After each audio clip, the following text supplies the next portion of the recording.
Vice chancellor साहब रजा भट्टी साहब, आपने पहचान लिया ये वीसी साहब हैं, और ये स्टूडेंट जो है ना इतने खामोशी से किसी वीसी को सुन ले, this is something which is really good. आओ सर प्लीज. अच्छा, Bismillahirrahmanirrahim, ladies and gentlemen. Now we are in the second technical session in which we are going to talk about higher education and pandemic, post-pandemic and pre-pandemic. We discuss it. Specifically, in the concluding, I will be showing you a few interventions by UNESCO that they think what should be done. If you look at Pakistani scenario, there is a report of World Bank that out of 205 universities,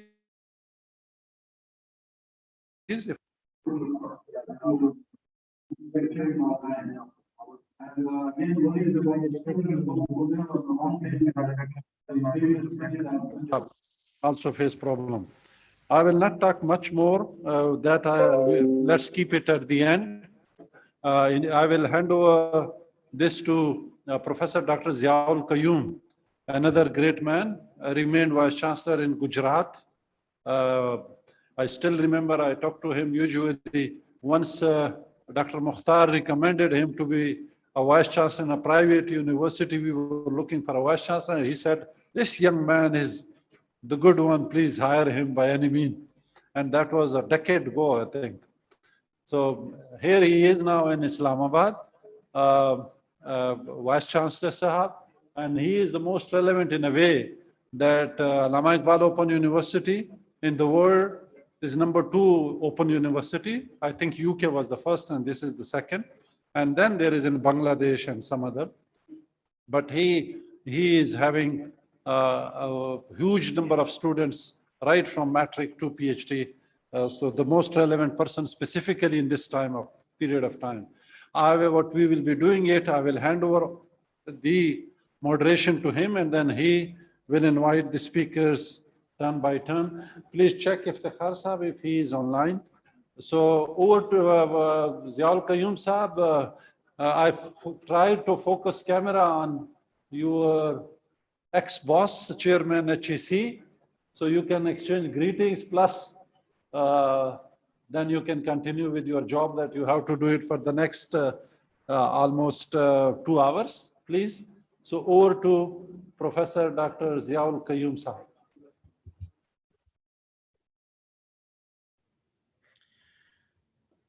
Thank you very much, Professor Shinwari Sahab. Assalamu alaikum warahmatullah. Good afternoon, everybody. Shinwari Sahab, if I may very quickly ask from your good self, I have the list of panelists, which include Professor Dr. Iftikhar Ahmed, Professor Dr. Ghulam Raza Bhatti Sahab, Professor Dr. Hassan Sher, Professor Dr. Khalid Iraqi, and the documents which I actually have at the moment. There is a session which does not actually include any expert or resource person to talk about, which is about ethics, equity, hand-holding of marginalized students. And then we have Professor Dr. Rubina Hanif Seba. And in the end, we'll have questions and discussion session. Am I right? Whatever I have said, it is in the same sequence even now. If you could yes, really... sir. You are quite right, sir. This is the sequence. Raza Bhatti Sahab is already sitting here. So Iftikhar and Khalid Iraqi and Hassan Sher, they will be online. So the staff here will coordinate with them. The Q&A, the time control is in your hand. So whatever way you like, but my recommendation would be that you ask the speakers to present their views, and at the end, you can coordinate. We can, here we will receive question and send it to you, and you can choose few questions if you want. And even we will be requesting the former chairman HEC to say a few words by the end of your session, plus having those souvenirs for the guests that are sitting here. You will be watching from there. Your souvenir will be transported to you as and when, if former chairman allows that. So, sir, you are 100% correct. First of all, is Iftikhar, and my staff will try to connect him to, but you can introduce him at whatever way you like. Over to you, sir. Very much, Mr. Shinwari, thank you very much for, as always, a very, comprehensive explanation and elaboration of the situations and scenarios.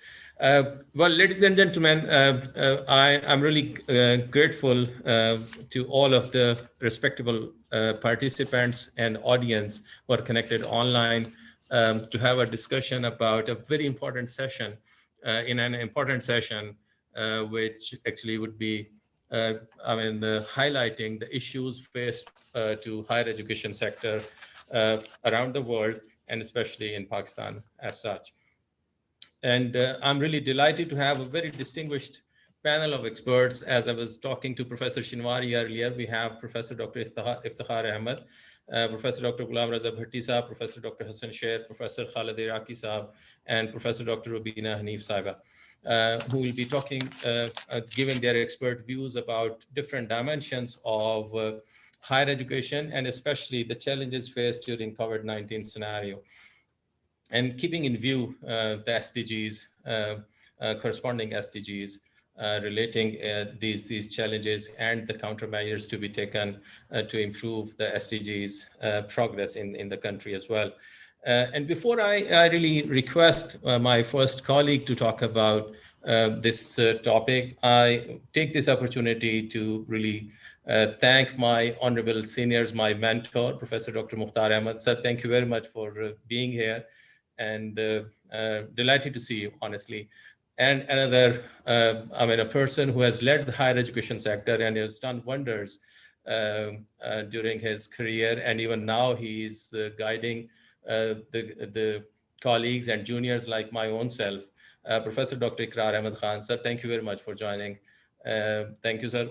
And it's really encouraging having you both in this session. And as Professor Shinwari Sahab said, my university primarily is a university which focuses on to imparting education in an online mode. And when I specifically mentioned that it is a university which is now imparting education in a kind of conventional distance education mode, and in online mode as well, because during last 2.5 years, we have transformed this university from a conventional distance learning university to a university which uses technology as a steering force behind all academic, administrative, and financial activities. Since last semester, even during the COVID, we tested it and in a pilot phase as well. So it's all technology enhanced learning environment at Allama Iqbal Open University. But it's really good to actually have different perspectives from different experts, from around the world as well, so that we could learn from each other's experiences. We could learn and we could know what were the challenges of students in a particular area, keeping in view the diverse horizontal spread across the country when it comes to enrollment of the students in higher education sector of Pakistan and even around the world.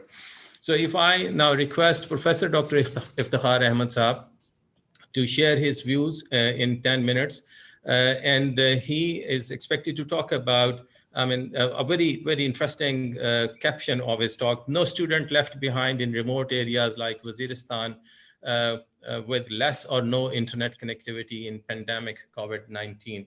So if I may request Professor Dr. Iftikhar Ahmed to please give his comments, views, and expert ideas while talking about this topic. Sir, you have 10 minutes, please. Ziaul Qayyum, please, if you could just change sequence a little bit. Bhatti Saab is here, and Iftikhar is, trying with his internet issues. So kindly, Bhatti Saab is physically present. If you So, even the topic says it all. He was to talk about internet connectivity and during pandemic, and he by himself is actually experiencing the same challenges. If I may request Professor Dr. Ghulam Raza Bhatti, Vice Chancellor, Sheikh Ayaz University, Shikarpur, and he'll talk about way forward for higher education in pandemics. Sir, over to you, please.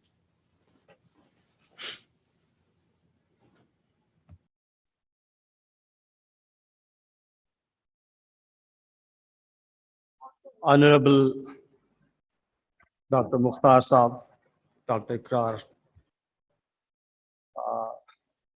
Dr. Tasawwur, and all respectable other colleagues. and students and participants, remote participants. In fact, computer is searching my presentation, higher education and COVID. First of all, I give my comments, what I feel COVID. I feel it's a blessing for this universe. Cleaning the garbage. We have to think different way. Precisely,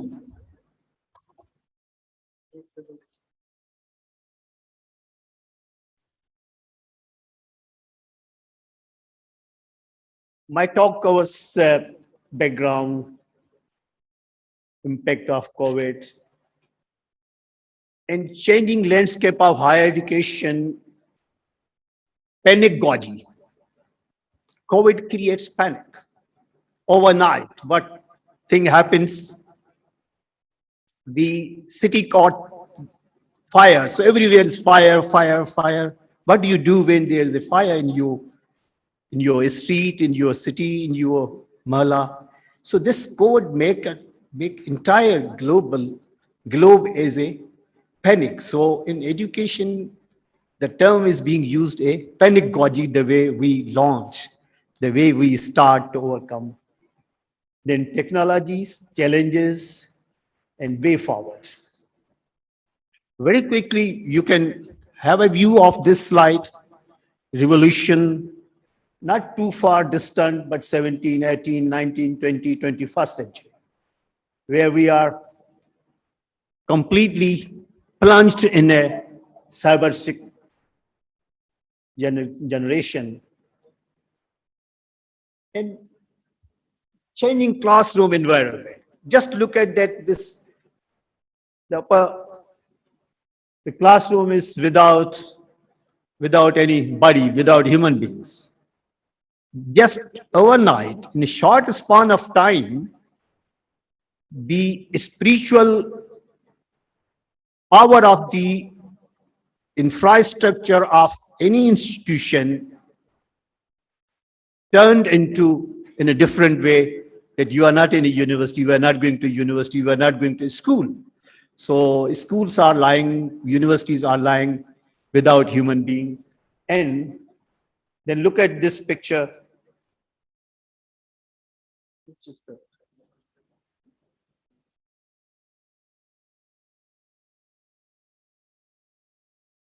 Look at this picture. If in classroom, normally 40 students, now there are 40 classes are created in different places. So your university is not a single place, in single building.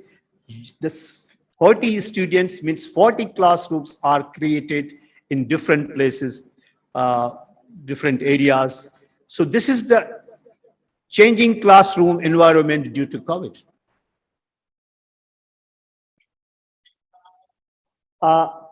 This is just the 2010, what was the, before the e-learning, and in 2030, it's a foresee that could be, in 75%, the way it increases in a year, in a 2 years time, you can see that how much we change from traditional education system to this distance learning education system.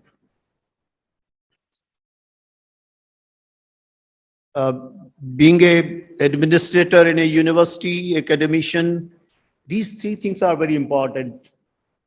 Enrollment, teaching, and staff operation. Because at the end, I give you the way forward. That's why I link these things. I did the SWOT analysis. I analysis the problem and issue of COVID in terms of our higher education sector. So in enrollment, you know that enrollment, if there is a distance education, number of universities abroad, there's no admission. There's a lot of problems. And in teaching, there is a ban on teaching, traveling from one place to another place, from university, from one country to another country. So number of formalities or number of limitations are there to go abroad and to study. And then staff operation, you know that you have experience of teachers. I'm a teacher. Students are more comfortable as compared to teacher in online education system, because you are the native of digital town. We are a little bit ahead before you people.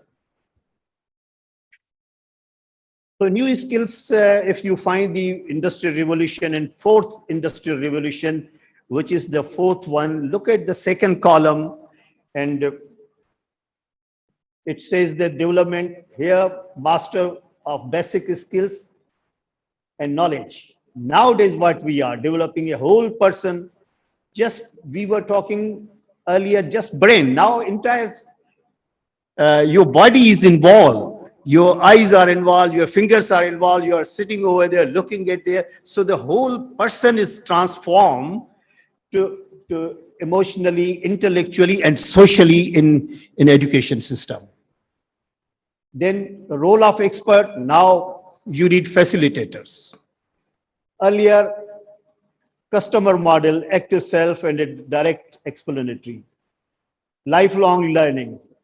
Anyone can teach. Teacher knows best. Earlier, it was like this. Now, everyone can teach. The way we have been getting acquaintance with the system, with the software, with the technology, everybody feels that I can do it, I can teach. And access physical classroom, anytime, anywhere, device can use and you can use it. Here, pedagogy, as I mentioned, it is because of this COVID, we all were in pandemic. And this pandemic goes beyond the boundaries. And there is a education pedagogy, which is named as or termed as a pedagogy of oppressed. In fact, this COVID overnight changed the education system, and it's a pedagogy of oppressed. In fact, normally it is used, this method of education, where there is no facilities, the parents are not affording, students have no school, it's like a gaon in a village, you don't have a teacher. So this is an oppressed society or a oppressed segment of the society. That's called a pedagogy of oppressed for people. In fact, you would agree with me that COVID made this pedagogy as oppressed, because we became oppressed. Whosoever, whether it is whatever the best university in the world or the smallest university in Chicago where I am working, they equally, like, they are in the same situation. So no one is haves, no one is have-nots. So they all are oppressed. So this panic created by COVID, and we become entire society became oppressed. So we started teaching, learning right from A to Z, similar way, like ways is the advanced. So it is a oppressed society. Now, because of this COVID, we are at the level of oppressed. Whichever the city, whichever the university are attending, but it is a oppressed society. So increase access to the course of the oppressed. So this is the COVID which did it. And then in oppressed system, what I feel that there is still human being is a very creature which is believes in ownership. Not normally complement to each other, to help each other, but we say we are macho men, it is mine. So having in COVID situation, still human being behaves like macho men. Whatever the resources one university has, they are trying to, there's no complementary or that they can make a consortium to help each other in the same city.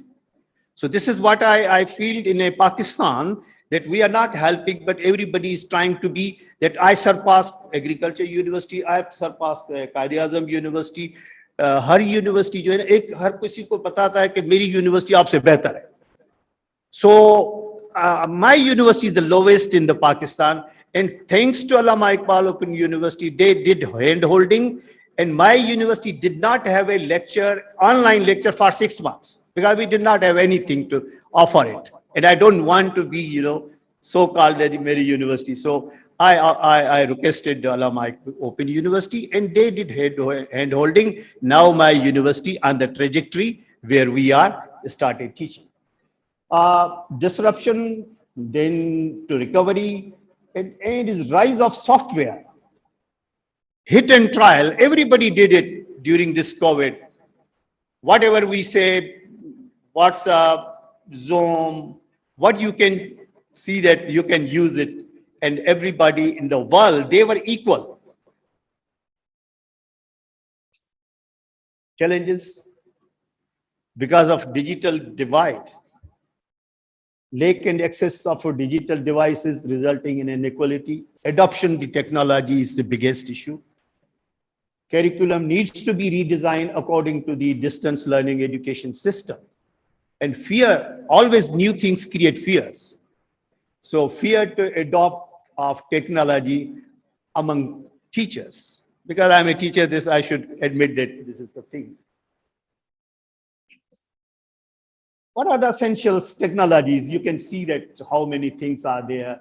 There is a augmented reality, there is a virtual reality, there is a robotic, there is a blockchain. So these are the artificial intelligence, which is helping to overcome or smooth our way for our education system or anything in the world. They are the artificial intelligence play a very important role in our daily life.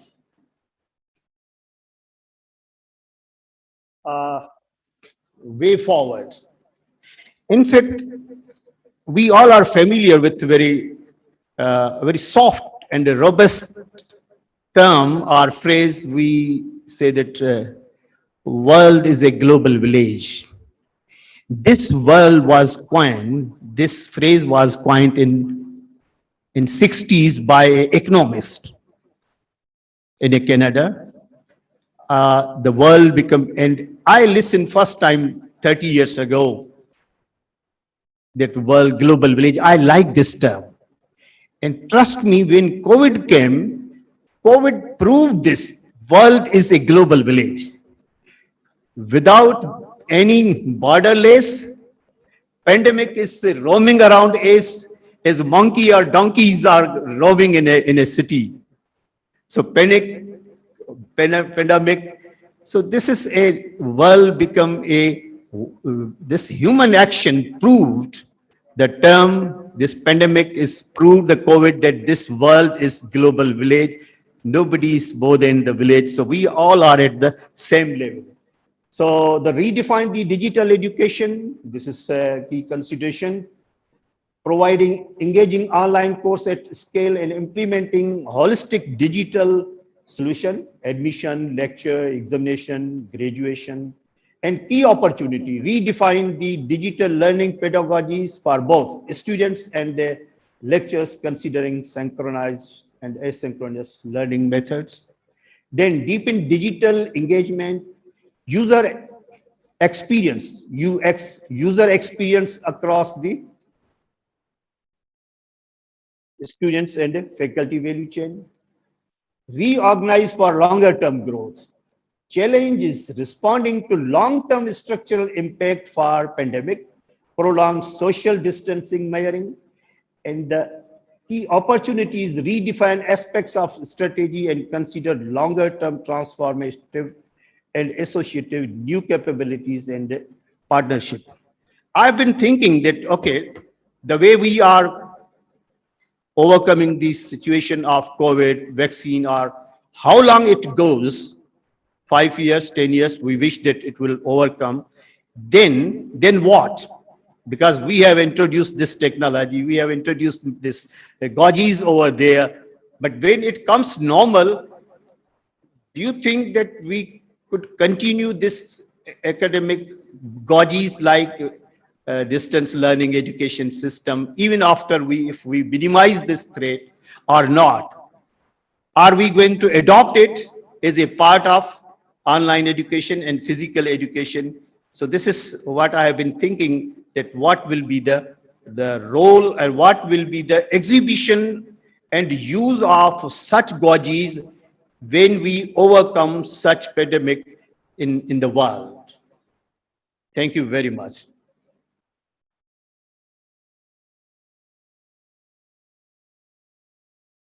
Dr. Zia Saab, thank you very much. Zia Saab, thank you very much. Dr. Bhatti Sahab, thank you very much. And I was all helpless in this digital world. I was unable to unmute my mic to request you for closing remarks and thanking you. So I request Professor Zabta Sahab for actually directing the support staff for not being so harsh on us, at least allow the moderator to moderate the session.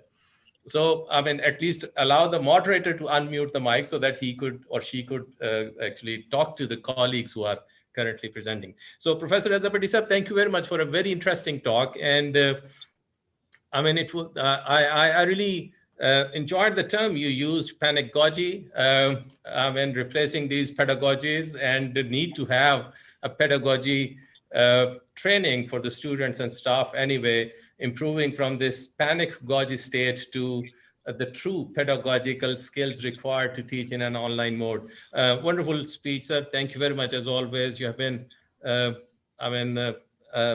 you talked very relevant things. I mean, when you talked about the role of technology and the digital divide which exists, I mean, especially in our country as well, and even in the advanced nations.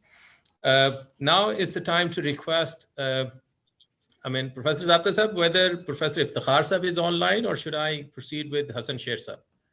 Sir, first of all, apologies. Your words initially well taken, and I have asked the staff why they did it. Unfortunately, I was out for prayers. ये सारा किया दरा मुख्तार साहब का है, हमारा नहीं है, इसलिए सारा इल्जाम इसी पे लगा दो. पाकिस्तान में जितनी भी खराबियां है वो हायर एजुकेशन कमीशन के चेयरमैन ही करेगा ना. अच्छा, अगला सर आपके पास हसन शेर है, फिर इफ्तिखार है. दोनों से रब्ता हो. तो फर्स्ट इज हसन शेर, देन इफ्तिखार, एंड देन वो जो मैडम है तीसरी वो है. ये चार आपका sequence. Right, sir. So if I may now request Professor Dr. Hassan Sher from University of Sawat, and I request him to give his expert views and comments within next 10 minutes. And he'll talk about COVID-19 reshaping the world. Can it be a positive catalyst for ecological sustainability and sustainable development goals? A case study from Sawat. Professor Hassan Sher Sahab, over to you. Thank you, Dr. Saab, for invitations and for calling me. Could you give me 10 minutes more times? Sir, it's not Professor Zabta Shibari who unmute you, so you please may go ahead. I will be available after 10 minutes, sir. Okay. So, sorry for the inconvenience. No, it's okay. So it means, can I know if Professor Dr. Khalid Iraqi is connected and available with us? दरमियानी रास्ता निकाले थे दोनों vice chancellor हो. 15 minute दे दो sir, देखते हैं. Meanwhile, please Hassan Sher sir, try to conclude in 15 minutes, please. I request on behalf of Dr. Ziaul Qayyum, please.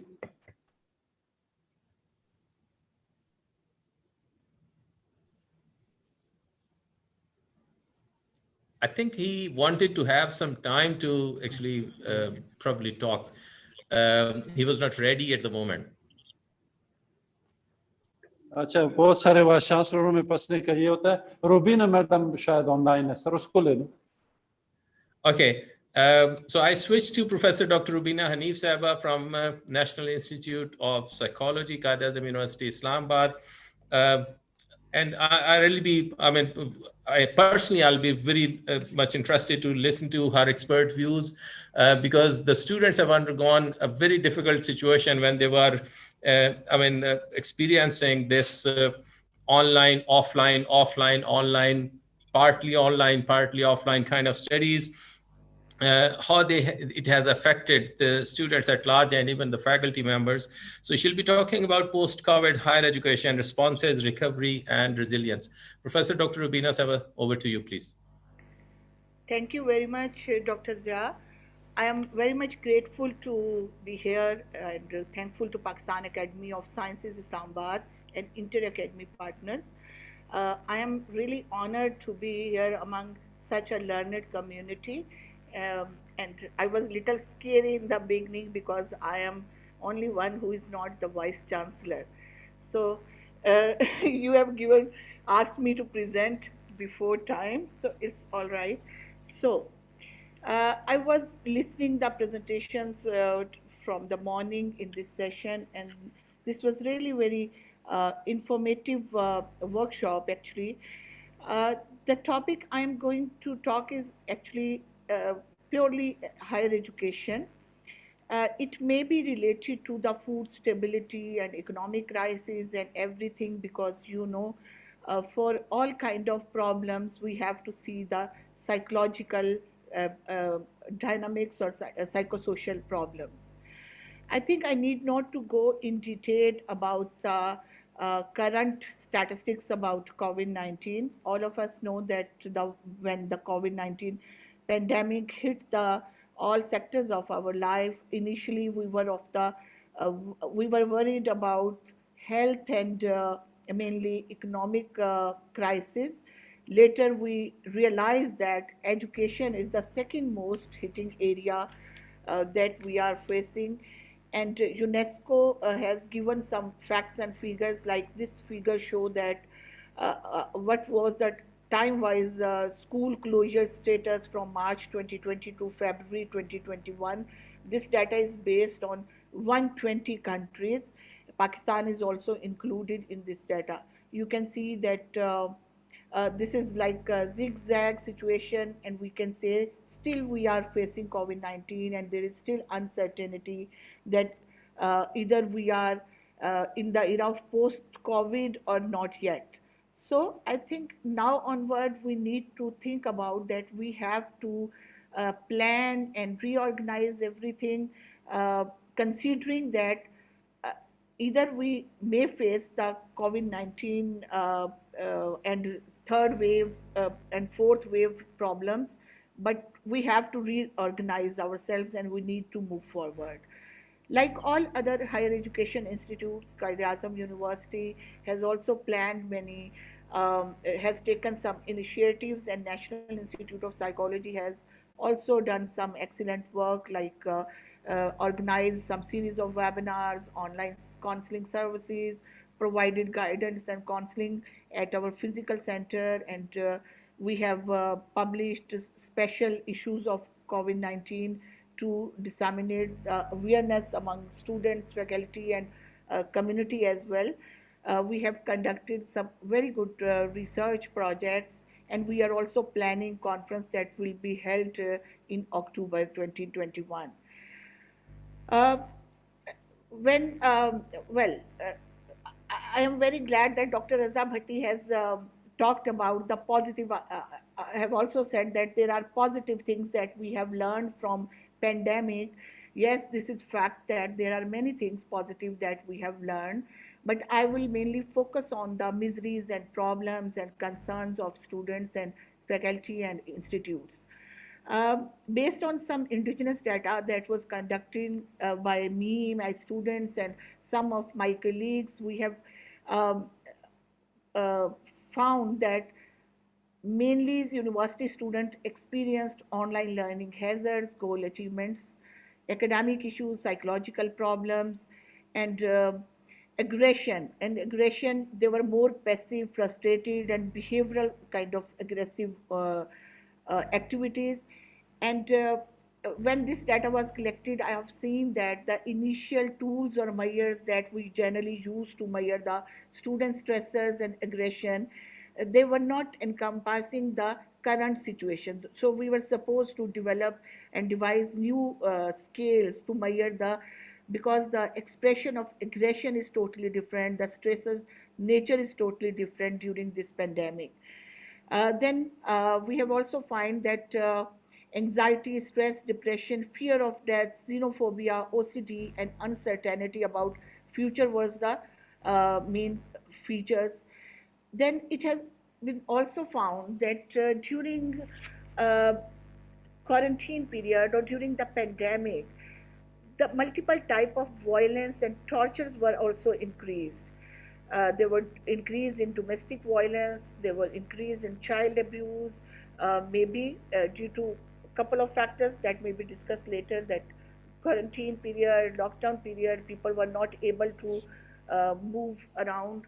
So due to less spaces in houses, so it has been observed that violence and torture were increased, particularly domestic violence. Then in another study, students were missing the campus socialization, group study issues, and collaborative studies and instructed responses. So these were some journal issues. And if we see from closure of institutes to the online classes journey of students, faculty, and institutes, we can see some problems are common that students face, faculty faced, and organizations faced as well. Like all of us know that there was connectivity issues. It was same for teachers, for students, and for all other personnel, staff as well. And at the same time, we have faced uh, place workstations. Like students were not able to fix the virtual space for classes at homes. Sometimes they have to take class sitting in the whole family, and that was quite frustrating for students, especially for undergrad students as well, because they reported in some interviews and some case studies that comfortable when they were taking classes along with their parents and along with their siblings, and they were feeling like their privacy is threatened. And same was with faculty members, like they were needed workstations at homes. As you know that in most of private organizations, like uh, I know Teradata is a IT organization, they have provided uh, even furniture to their employees. And some other globally, we have also seen there were some other organizations as well who help the employees to make workstations at home and provide internet facilities. Like some private universities, very few, but they have also mapped that in what areas people need some devices or gadgets for and need connections for internet, and they have facilitated their students. But we all know that was not possible for the whole student population, for the whole university faculty or institutes.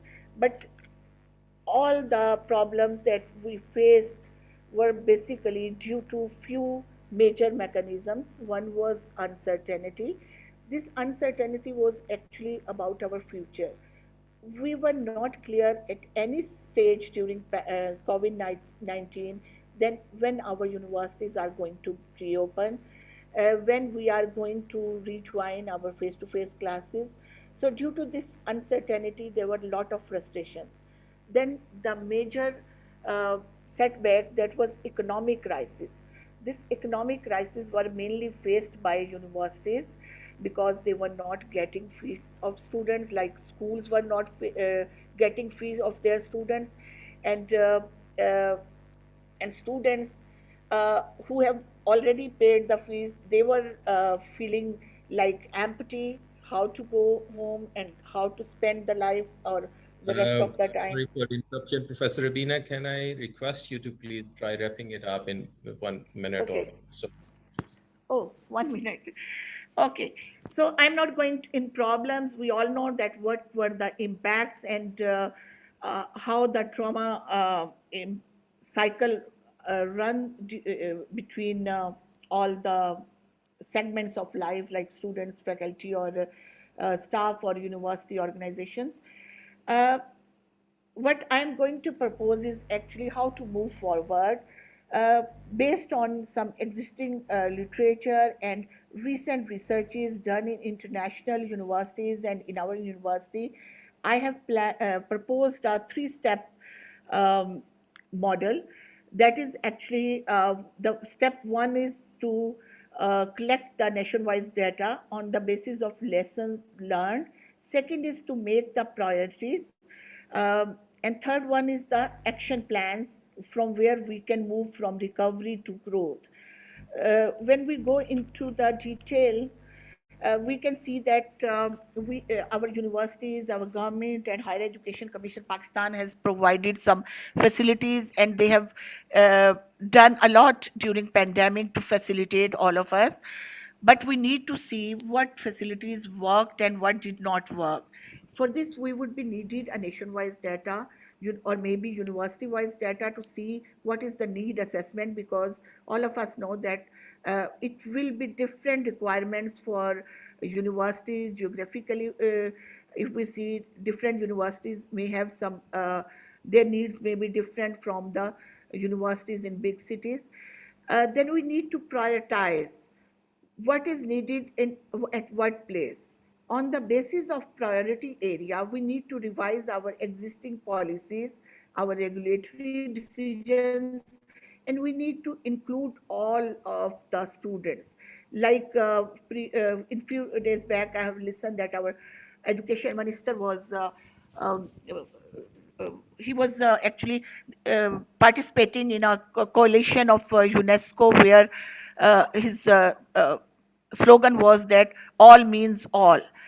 We have seen that during this pandemic, we have disaggregated many students, like disabled students, and many students who were from remote areas. They may not be able to join the classes or continue the semester. They have freezed their semester.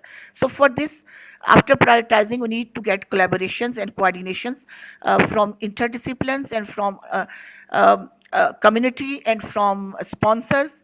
After this collaboration, we need to go forward with the action plan. This would be actually based on the main core concept that developing skills to bounce back from crisis to flourishing is very much needed now. And for this plan, five key components can be considered. That is, first is to develop the hope. Second is to realize or to make aware people about their personal responsibilities. Very important is to develop the resilient education programs, uh, where we need the policy makers and authorities and decision makers who can make some changes and policies and rules and regulations. Then we need to sensitize our all populations, academic populations, about the civic programs and civic educations. And finally, we need to provide social, financial information and knowledge support to all our students who are dropouts or like all. I've also given some practical things that can be taken under all these concepts, but due to shortage of time, I'm not going in detail. If you like, you can take my slides. And thank you very much. I have done. Thank you very much, Professor Rubina Sahib. And I'm sorry, I mean, I have this unpleasant responsibility of interrupting my honorable colleagues. I request Professor Shinwari Sahib that we may actually share these presentations for information and guidance of all participants, and even, I mean, whosoever even afterwards would like to benefit from these recommendations. Now I understand, or I expect that Professor Iftikhar Sahib, Professor Hassan Sher Sahib is connected now. Am I right? Hassan Sher Sahib, can you hear me? Okay, I have the... Yes, sir. Yes, thank you very much. So, Hassan Sher Sahib, thank you for joining us. And Professor Hassan, as I talked earlier, he'll be talking about COVID-19 reshaping the world. Can it be a positive catalyst for ecological sustainability and sustainable development goals? A case study from Swat. Over to you, Professor Hassan Sahib. Thank you, Doctor. Thank you, Dr. Iftikhar Shinwari, for playing instrumental role in the organizations of this important workshop. As we all know that in January 2020, the COVID-19 virus started to spread from Wuhan to other parts of the world. And the number of those affected and those sadly dying began to rise at 20 to 30% in many parts of the world. As a result, the global community starts immediate actions to mitigate and adapt to mitigate and adapt to COVID and reduce the pandemic risk include, number first, strongly reduce social institutional gatherings, their substitution by virtual gatherings. The global community also reduce traffic and travel strongly, and the global community reduce in-person consumerism as transformations to virtual purchasing, home delivery. Then business, civil societies, NGOs moving to virtual meetings. There is changes occur in agricultural activities. There is changes occurs in the forestry activities because many believe that the source of the virus is bats, and bats is living in this either in agricultural fields and in forestry. Then there is serious changes occurring in the education systems of the world in general and in Pakistan particulars, like moving toward online classes, changes in healthcare system occurs, non-emergency care moving online, while the COVID-19 intensive care requirement pushes many health systems to break and fall behind. A missing dimension so far in the response has been lacking of a large-scale community health workforce to address the health issue of isolated vulnerable peoples, pre-hospital monitoring of affected cases. And finally, there is a changes in the global and national flow of material goods, along with changes in global and regional relationships amongst the country. The global efforts to slow the spreads of the coronavirus has brought with its closed business a major expansion of working from home, other virtualized activities, including retail shoppings, delivery services, a quickly escalating economic slowdown that is now affecting billions. It is also certain to shrink greenhouse gas emissions this year. As well as dealing with climate change, there are also clear imperatives to reduce the risk of future pandemic and economic disruption. The impact of COVID-19 on global economy in general and on the economy of Pakistan in particular is not accurately known, but could be a loss of at least 5% of the global GDP. In disaster risk reduction terms, they're spending 10% of this impact. It means 0.5% of the GDP would be readily justified if it could significantly reduce future pandemic risks and add to existing commitments of 3.8% of the GDP per year to deliver the Paris and SDG agreements of the global community. Incorporating one into the other could save it at least 0.5% of the GDP per year. COVID-19 pandemic impacts on food and agriculture. This has seriously affected both lives and livelihoods, and the global food emergency that could have long-term impacts on hundreds of millions of children and adults. According to the UN estimate, as many as 132 million may go hungry by the end of this year's 2021 as a result of the economic recessions triggered by this pandemic. Soaring unemployment rates, income losses, and rising food costs are jeopardizing food access in developed and developing countries alike will have long-term effects on food security. COVID-19's pandemic have impact on food and agriculture. Equally urgent is the compounding threats of the pandemics on existing crises such as conflicts, natural disaster, climate change, pest and animal diseases that are already stressing our food systems and triggering food insecurity around the globe.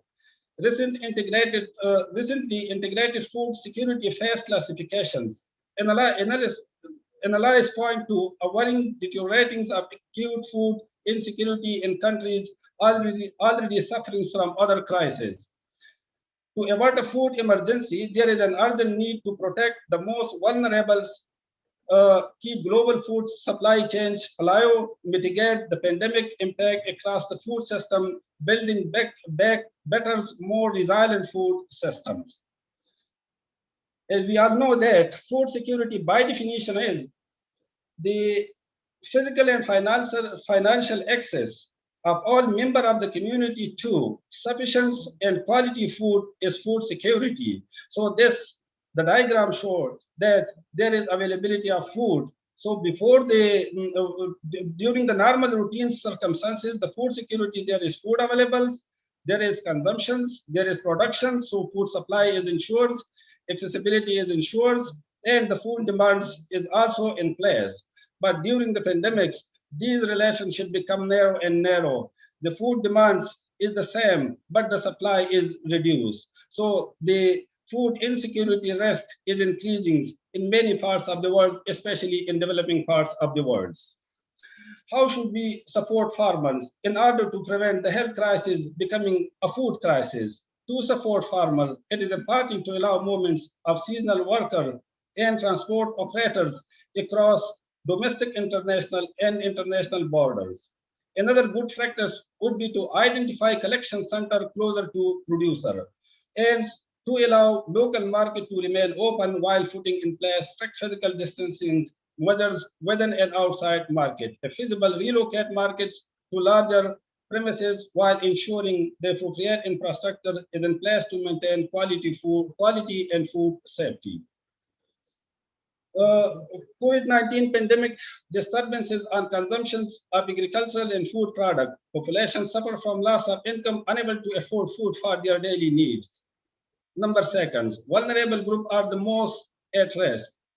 In Pakistan in particular, and in the northern parts of this country in special, amplified by possible increase in the price of food, and in the country level, food importer country pose greater risk due to shock in international trade and currency exchange fluctuations. Proxies to estimate the risk of exposure, shares of food expenditure per capita, and shares of agriculture import. For keeping food value alive in COVID-19 pandemic, agricultural related sector remain exempted from lockdown in Pakistan. However, shock on production factors, low availability, and or high prices of agricultural inputs, lower yields, decreased supply, closure of factory producing fertilizers, farmer get sick, logistic bottleneck, etc., etc.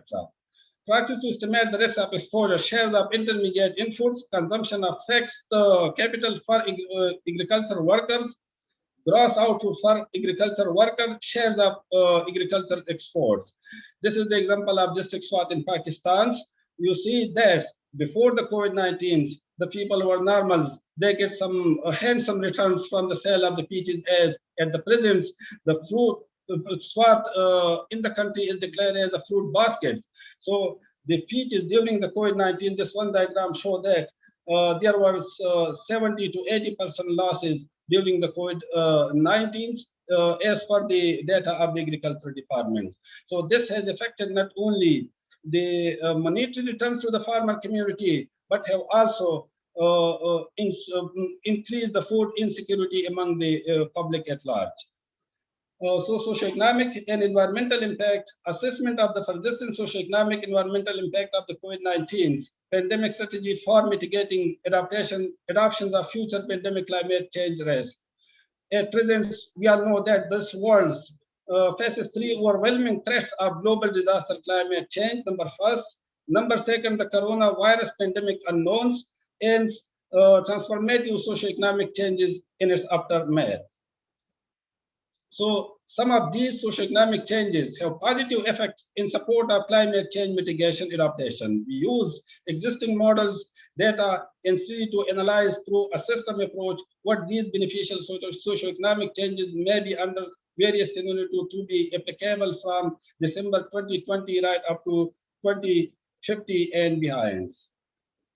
This is the preliminary findings of our study. We are still working on the projects, especially in this 6th, and we hope that this study will be replicated in other parts of the country. So initials and preliminary conclusions is steering stimulus funding to enable Pakistan to take a system approach towards the policy number first, to the economics, and to the finance insurance. So that will reduce and mitigate, adapt to future pandemic climate risks.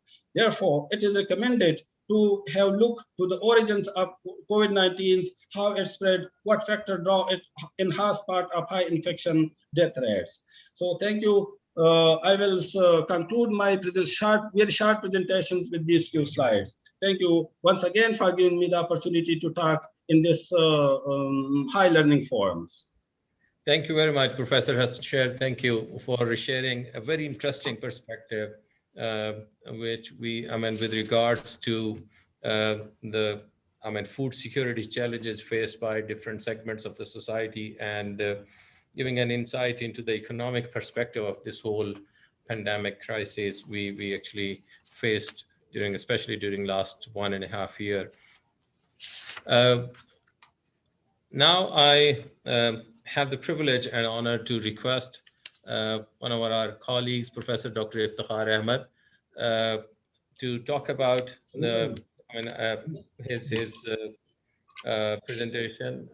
No student left behind in remote areas like Waziristan with less or no internet connectivity in pandemic COVID-19. Obviously, this had been one of the challenges we faced, especially in the higher education sector, and in education sector particularly, and in higher education sector in particular, where the faculty and students were challenged by the digital divide and availability or even no availability of internet resources or the gadgets required to connect to these online resources. So we would be really looking forward to his valuable thoughts and comments on this topic. Professor Dr. Iftikhar Ahmed, sir. Bismillah ar-Rahman ar-Rahim. Assalamu alaikum. Can you hear me? Hello? Yes, Doctor, I can hear you, please. Okay, thank you, sir. First of all, I'm very thankful to Shinwari Saab and the organizer for organizing such a wonderful activity. Today, my industry behind in remote connectivity.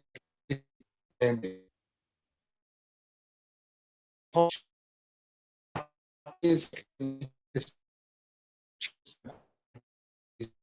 with the in this challenging time of pandemic COVID-19 is what we have seen, what we have observed. So I'm going to talk about that, and then I'm going to also talk about what happened, how we coped with the situation. So kindly, can you go to the second COVID-19 is one of the biggest challenge for humanity in the present era, which has severely affected human lives and human activities across the globe. Out of all sectors, education has been affected the most by COVID-19. Other activities, shopping, through the online, similarly, so many other things like farmers to keep to go to school, the teachers have to go to school, the students have to go to school, have to go to research. So problem like these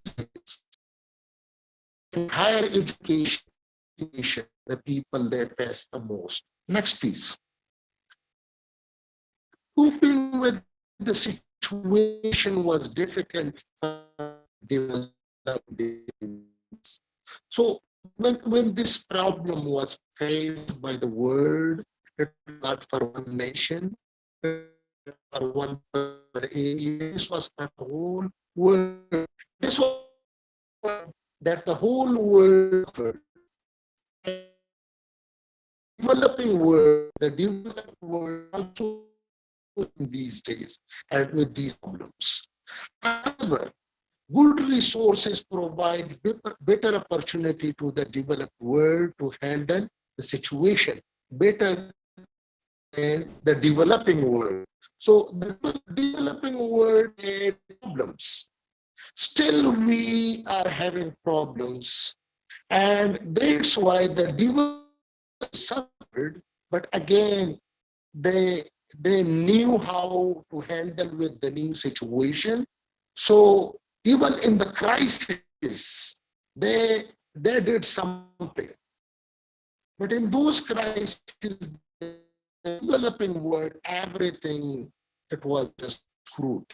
Next, please. A response to COVID-19 in Pakistan and other developing countries like Pakistan is not the same in urban and rural areas, and hence a uniform solution cannot resolve the issue. This is the main problem. Like I was in USA,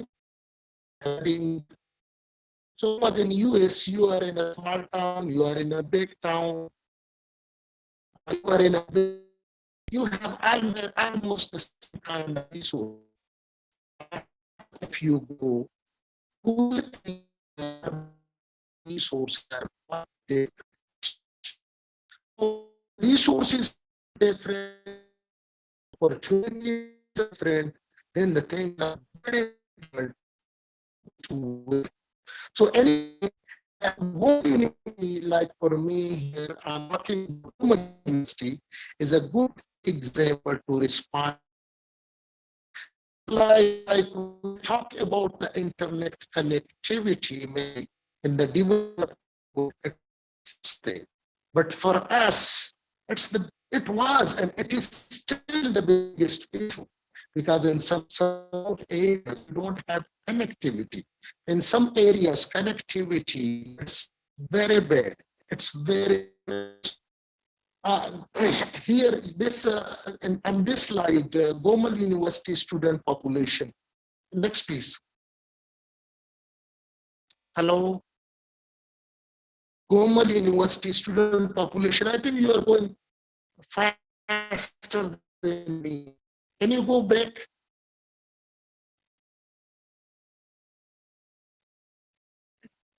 Please, can you go back, please?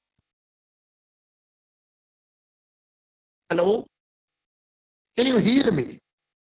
Because can you go back to the slide, Gomal University student population?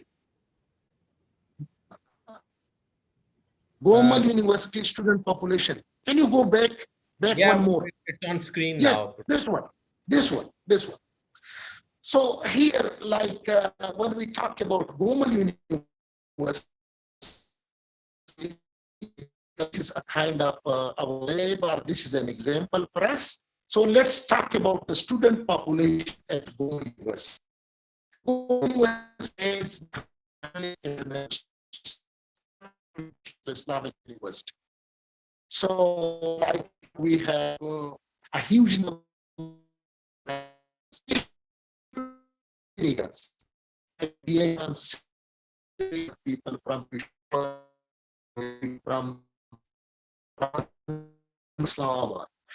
And then we come to the people from rural areas of Dera Ismail Khan, South Waziristan, Bakkar, DG Khan, Lakhi, and all those rural areas. Next, please. Next, please. Now, if you see the urban areas, can you go back? I think there is some problem in synchronization. Anyway, one back. Can you go one back? Yeah, maybe one back. One slide back. ये पिछले वाला slide है यार. Hello, ये वाला. So now let's talk about the urban areas. The urban areas are just like the developed world. But now if we talk about the rural areas like Waziristan, like Lucky, like Bakkar, like some areas of Dera Ismail Khan, there is almost no connectivity, or the connectivity is very poor. So how can we teach online in this situation? We have urban areas, and those urban areas, they have good connectivity, they have internet, they have facilities. Then majority of students are coming from rural areas with no connectivity at all. So now our university, it was really in a big trouble. What to do? So we came up with an idea. Next, please. Next, please.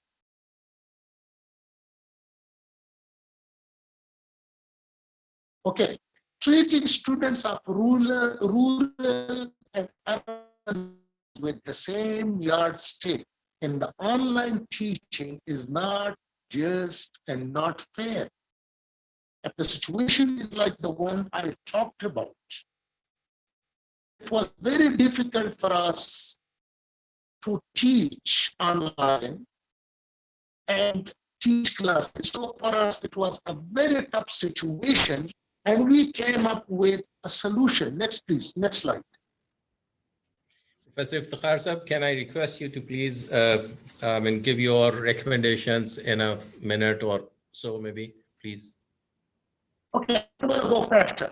Okay, so in this situation, then what we did, we developed a new model. There was no university student left behind in the remote areas with less or no internet connectivity in pandemic. Next, please.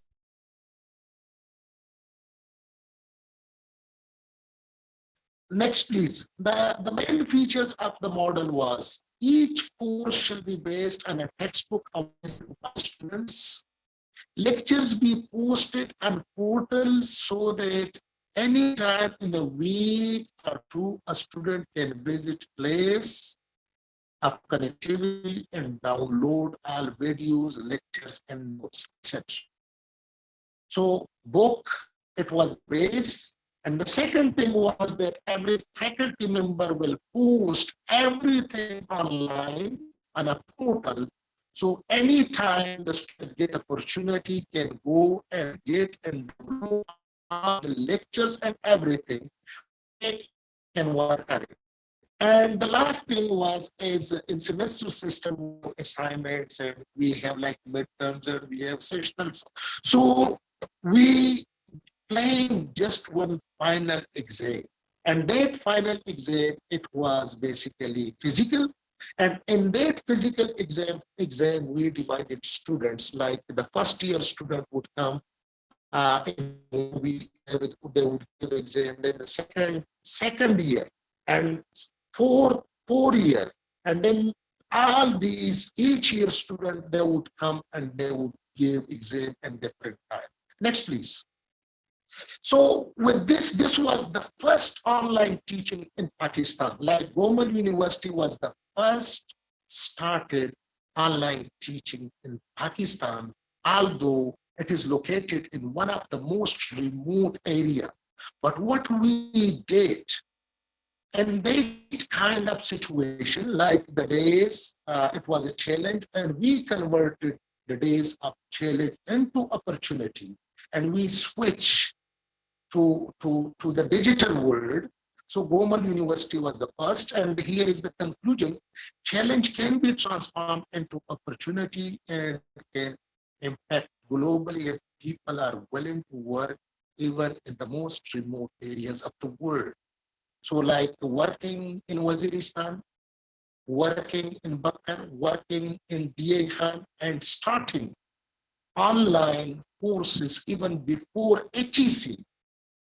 This was a kind of, I would say that this was our success story. because of this success story, we transformed the challenge of the pandemic into opportunity. Thank you, everybody. Thank you very much, Professor I'm Iftikhar done. Sahab. A unique experience. Obviously, I can relate to this whole discussion to Allama Iqbal Open University as well, because my university, has registrations from all across Pakistan, and I can imagine the level of challenges your institution might have faced while enabling the students to access the online resources and enabling the faculty members to deliver lectures in an online mode. Thank you very much for sharing the valuable thoughts. Now, if there is a slight change in the program structure, if I may now request very humbly to Professor Mukhtar Ahmed Sahab for sharing his views and thoughts with the honorable colleagues who are connected in this session. Sir, over to you.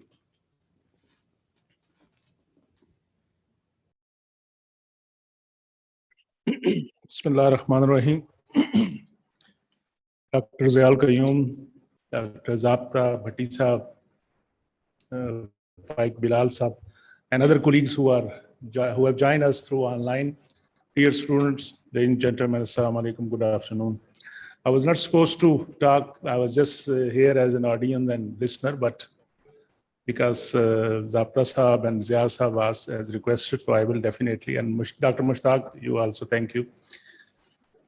Ladies and gentlemen, very important, and I must congratulate Academy of Sciences, and of course, it is the baby of Dr. Zabta Khan. These are activities that such kind of discussion should continue, and they are very fruitful. First session was about food security, and second session about the higher education sector.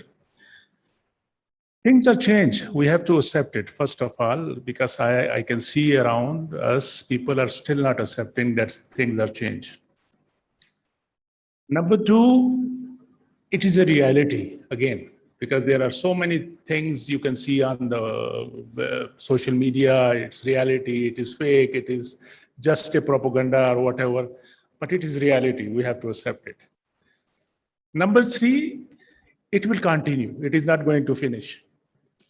People who are saying that, no, next year it will be okay, and the following year it will be finished. No, I don't think so. Because influenza is still there after 100 years. Flu is still there after so many decades. This is also going to stay. We have to live with it. We have to learn how to live with it. Now, I was just talking with Dr. Bhatti Sahab, and he rightly said that we are kind of selfish kind of creature in the society or in the nature. Why we are not thinking about those hundreds and hundreds of others, millions of those species which are other than human being in this globe or in this world, basically. We should also look at them, that how they are affected by this COVID or these things, whether it is they are animals, whether they are plants, whether they are marine world or whatever, because they are also being affected due to these diseases and these new kind of emerging diseases, what is happening around the world. Zabta said that you were only allowed to speak 5 to 8 minutes, right, Dr. Sir? There you are asking trouble. So I will just try to come back, just touching these basic things, try to come back to higher education sector and where things went wrong and what need to be done. Luckily, we have people like Dr. Zial Sahab, who is already himself a PhD in artificial intelligence and computer science and heading a biggest university in Pakistan, an open university with 1.3 million students in one university only. So, and similarly, other people, Dr. Iftikhar was giving a very good case study about the Gomal University and Dr. Hassan and other people. We need to understand when things are still not correct, basically. We are in Pakistani society, we are always followers. We are always late responding of things. this online education or web-based education or the web-based learning was already in the world even before the COVID. And we were just waiting that somebody will come and give us special kind of project and give us a ready-made something, so we will move on these type of things. Otherwise, there was no acceptance. I will always say it is a blessing in disguise this COVID came, that our society also pushed, and our faculty, our universities, our academia, they started adopting this change.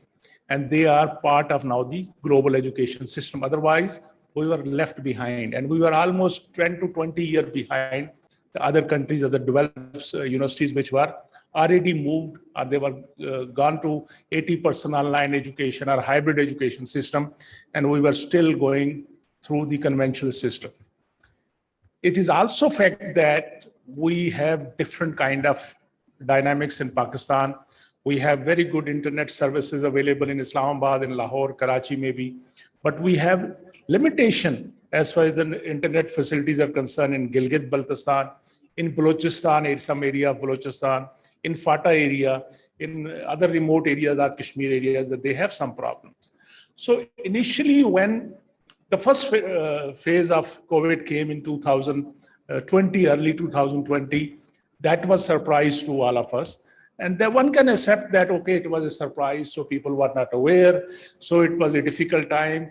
Government has to close the universities. Universities were not ready. Faculty was not ready. Students were not ready.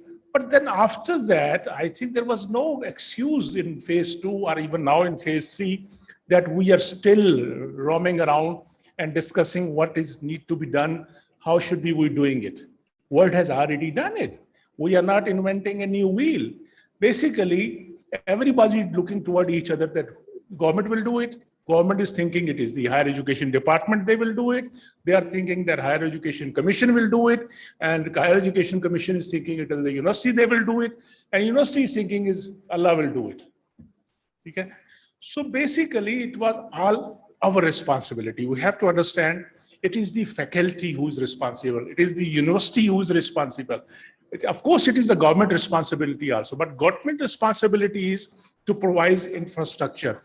And if I was at the decision-making level at this stage, what should I have done? If I'm asking question to myself, I was chairman Higher Education Commission way back in 2014 to 18.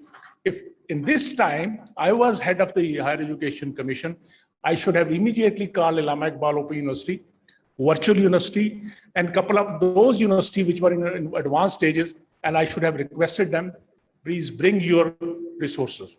Because I know virtual university, they have maximum undergraduate courses already online available. Similarly, Allama Iqbal University has especially not online maybe, but basically distance education material in shape of very good text books available, very good material available. I should have brought these information which are already available in different university and put them in some server and should have given free access to all university, utilize these resources which is available at the moment. We should have at least eased down the workload on the university system. मजे की बात यह है कि इस Covid ने हमारे जैसे, जैसा भट्टी साहब कह रहे थे कि वो जो एक फियर है चेंज का, तो हमारे जैसे बहुत से प्रोफेसरों को वो कहते हैं ना कि ओपन कर दिया कि यार ये क्या पढ़ाते रहे हैं क्लासों में, कि जब लोगों ने देखा उनको कि वो मेरी तरफ फंबल भी करते हैं, मेरी तरफ बातें भी करते हैं और पढ़ा कुछ हो रहे हैं, क्या कुछ हो रहे हैं, तो बहुत से टीचरों को भी चैलेंज हो गया कि ये उनको कि जी ये लोग क्या कहेंगे. उनको ये फियर था, ये फियर नहीं था कि क्या करना है, कि अब तो सारी दुनिया देखेगी मैंने क्या पढ़ाना है. तो basically everybody should have done as a proactive approach. Government should have provided proper infrastructure, IT infrastructure.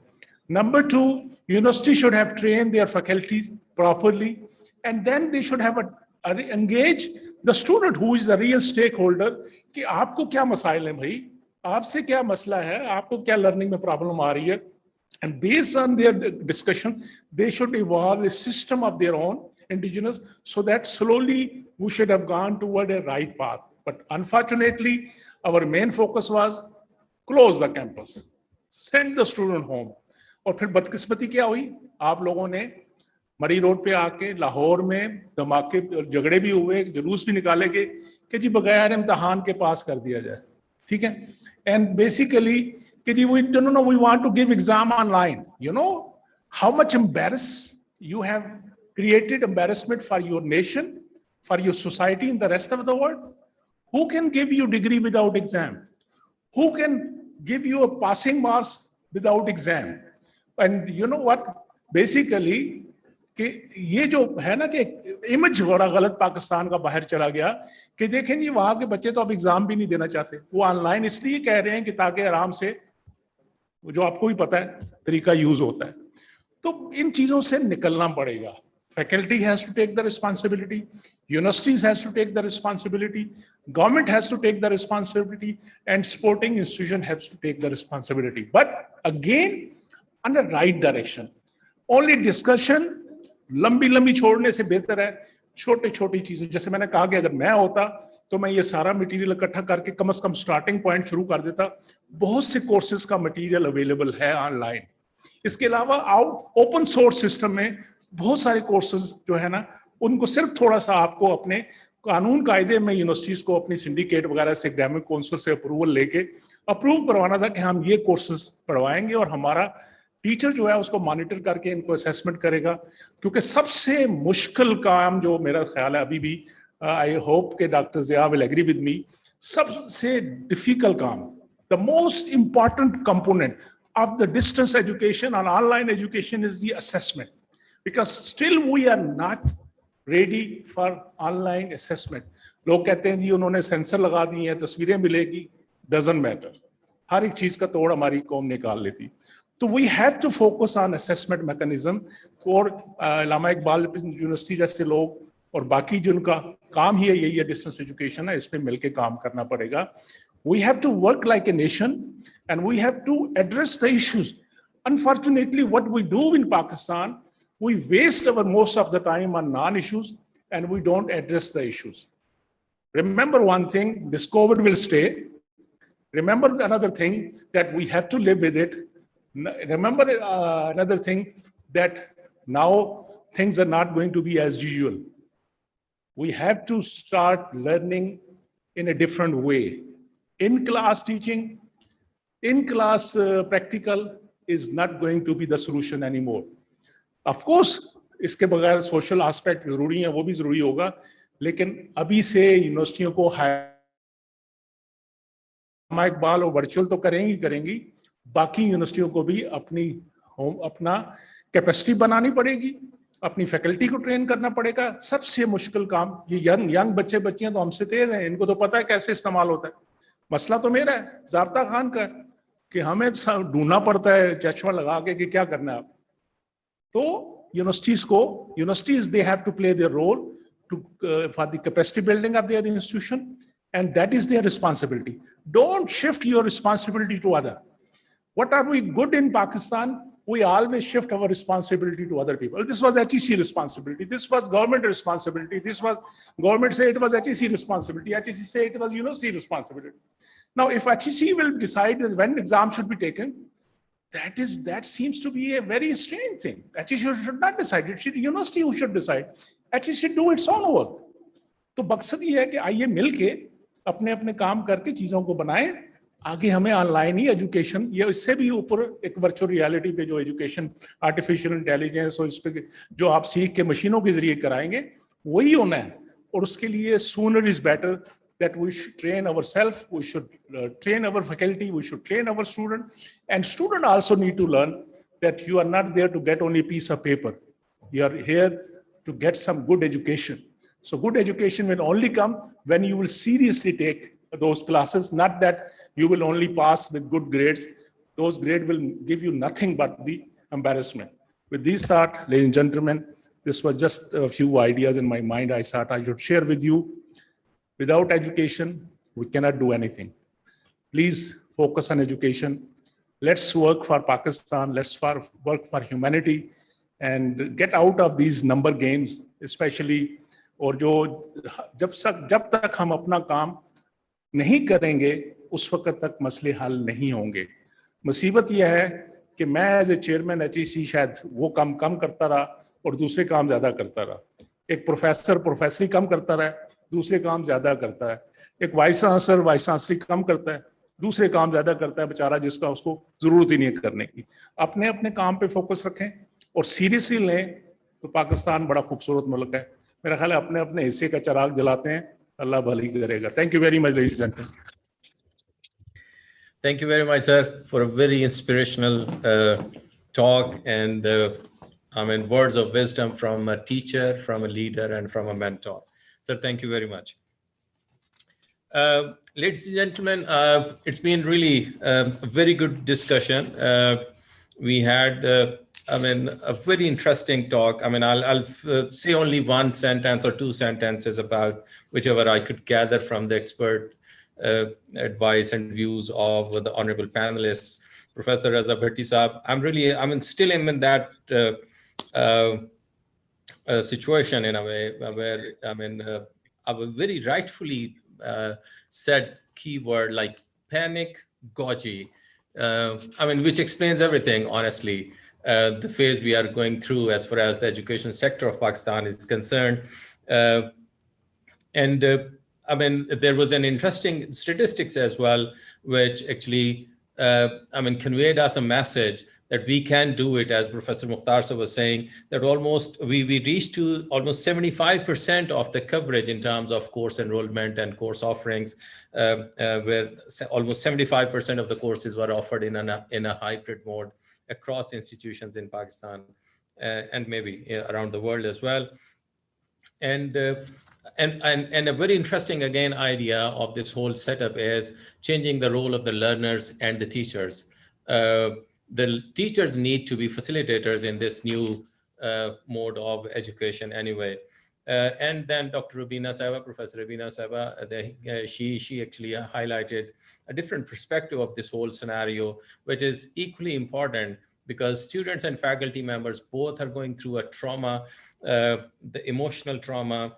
I mean, so there has to be a mechanism of addressing the anxiety, stress, and depression of the students and faculty members anyway, which comes along in this changed environment, in this changed pandemic environment. And obviously the universities then have to set up these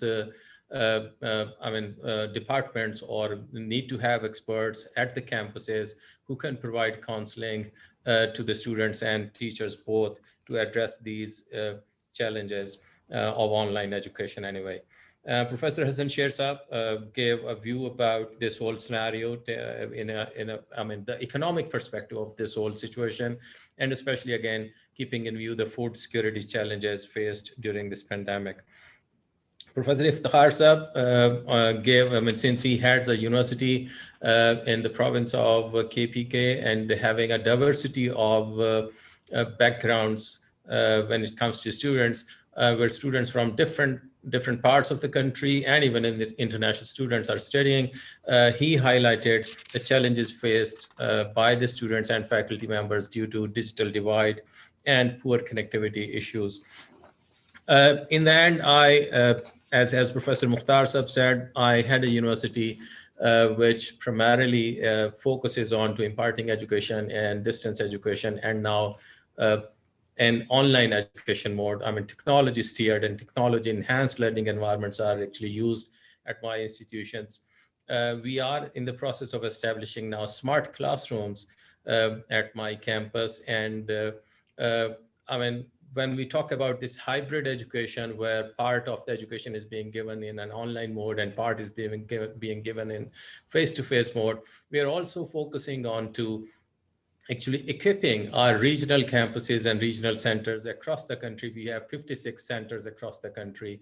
We are going to establish these smart classrooms in those centers as well, so that the students who do not have connectivity at their homes or nearby places may attend the sessions at my campus. And we are also offering these facilities to other sister institutions. And this is something which Professor Bhatti Saab mentioned, that we should not really be now talking about that conventional brick and mortar structures to be strengthened and operating into our own boundaries of the institutions. We should really believe, we should start believing, and we should start sharing the resources, sharing the infrastructure resources, sharing the technological resources available at the institutions for the good of this country and the good of the students at large.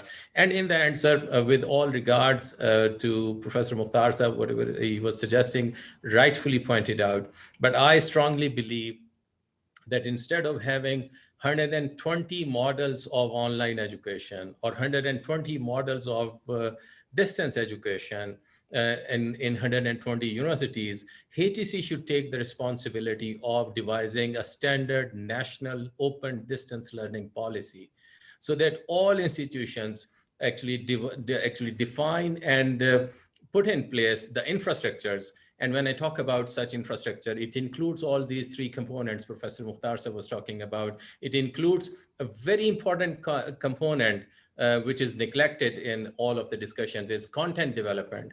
The content needs to be developed keeping in view the pedagogies of online learning. Conventional strategies do not work in online learning mode when it comes to content development. And second phase obviously is about content delivery, we normally talk about. And the third one, very important, obviously, is the assessment mechanisms. So the policy document is to contain the general guidelines about these three dimensions and facets of open distance learning. And then the universities should build their capacity for improving their expertise in these three areas of open distance learning. This is going to stay. This is future of higher education in particular. So the higher education institutions of Pakistan should put in all efforts to have all resources in place for imparting education, quality education, and open distance learning mode. With these words, I thank Professor Zabda Shinwari for providing me opportunity to interact with my colleagues and other colleagues who are connected online. Professor Zabda, over to you. Thank you very much. Thanks a lot. Excellent moderation, Zia. In fact, this was the only session that we had to go up and down and here and there, left, right. But you were the right person to do that, left, right. So great. And then we had Dr. Mukhtar, former chairman of HEC with us, and we had vice chancellor. So this was really a very lively, interactive, and we learned a lot. And Professor Kim, who is already witnessing us, he be feeling happy to see that the series was having almost many of the aspects that we could cover. And now, with the permission of Professor Kim, we are bringing this concluding session 15 minutes ahead of time, so that in Korea, it's now in evening, he could go for dinner right in time. So Professor Kim, we are going to start concluding ceremony. That will take maybe maximum 30 minutes, and then we all can go and take rest. I may not be saying that I didn't expect that I would stand that long today, but luckily I survived. So let's do that. Professor Kim, we are going to start the concluding ceremony with your permission, and Ziaul Qayyum will just witness one thing, that his souvenir will be received by someone and later on delivered to his office because he is virtually, but he can see on whom he has believed that he will not take to his home, but back to your home. That is, you have to choose who should receive your shield on your behalf. So that's what we are going to do. Next. Yes, sir. Zia. No. Okay, okay. So Professor Kim, you are listening us. Shall we go ahead? Professor Kim, को unmute करो. अच्छा. With the permission. Yeah. Kim. Yeah, you can go ahead. Thank you. Thank you very much. So, ladies and gentlemen, it was again a very hectic and very productive day for us, for Pakistan Academy of Sciences. And with this activity, we feel really happy that we come to this stage. So what I'm going to do is that, first of all, I have a little bit of change presentation. So I give you some overview again, what we were doing in the last 4 webinars. Then I will be asking Professor Kim to say his concluding remarks for at least this series of sessions that we had till this June, because ASA will have its new year, for financial year starting, we will have a new council of ASA. So we are waiting for that. So what we are going to do is that I will show you few things that we did, and then I will ask Professor Kim to say a few words. Finally, the chief guest will be giving her message, the Federal Secretary for Higher Education and Training. And then we will have certificates for all of those people who are present here, plus souvenirs for those who presented today. So this is something that we are going to do. COVID-19, higher education challenges, you heard a lot, but I'm just trying to summarize all this. That internationally, when we work with the UN agencies, UNESCO, there is a biotoxin weapon convention, WTO, WTC, where we discuss this issue. Earlier, it was the biological labs that we were worried that maybe they designed something. Still, there is a debate on COVID, and that may escape the lab mistakenly, unknowingly, and may create a havoc. But now, there is another aspect of it, which is the misuse of social media and IT, that you don't need to deploy a bioweapon. You just have some rumors, and everybody will be a bioweapon for you, will move around, will not vaccinate, will do the job of that bioweapon without deploying bioweapon. So that is what we need as a social responsibility of the academy specifically and the academia in general, that we have to address all those issues that we have to address. For example, we talk about anti-vaccination movement, measles against measles. We knew it, the anti-vaccination 30% in 2016 because of this movement. In Pakistan, we had also witnessed a movement against polio vaccine, and for which we suffered. There was casualties, people were against it. And then, of course, as I said, social media, mistrust in government responses, preventing people from treatment. Even, I have no hesitation of saying, some head of the states, like in US, they said, drink bleach. Oh, it's a small one of the head of the states. It's just a simple fever, don't worry. And now those who said those words are repenting. In India, they were saying, have urine, you will be cured. Have alcohol, spirit, you will be cured.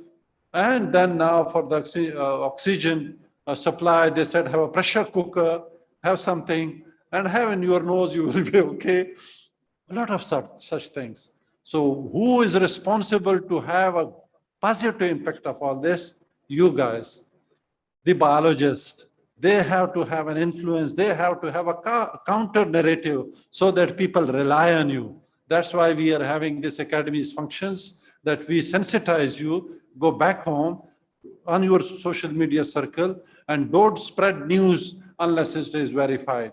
The last time it was said that those who will have vaccine will die within 2 years, for example.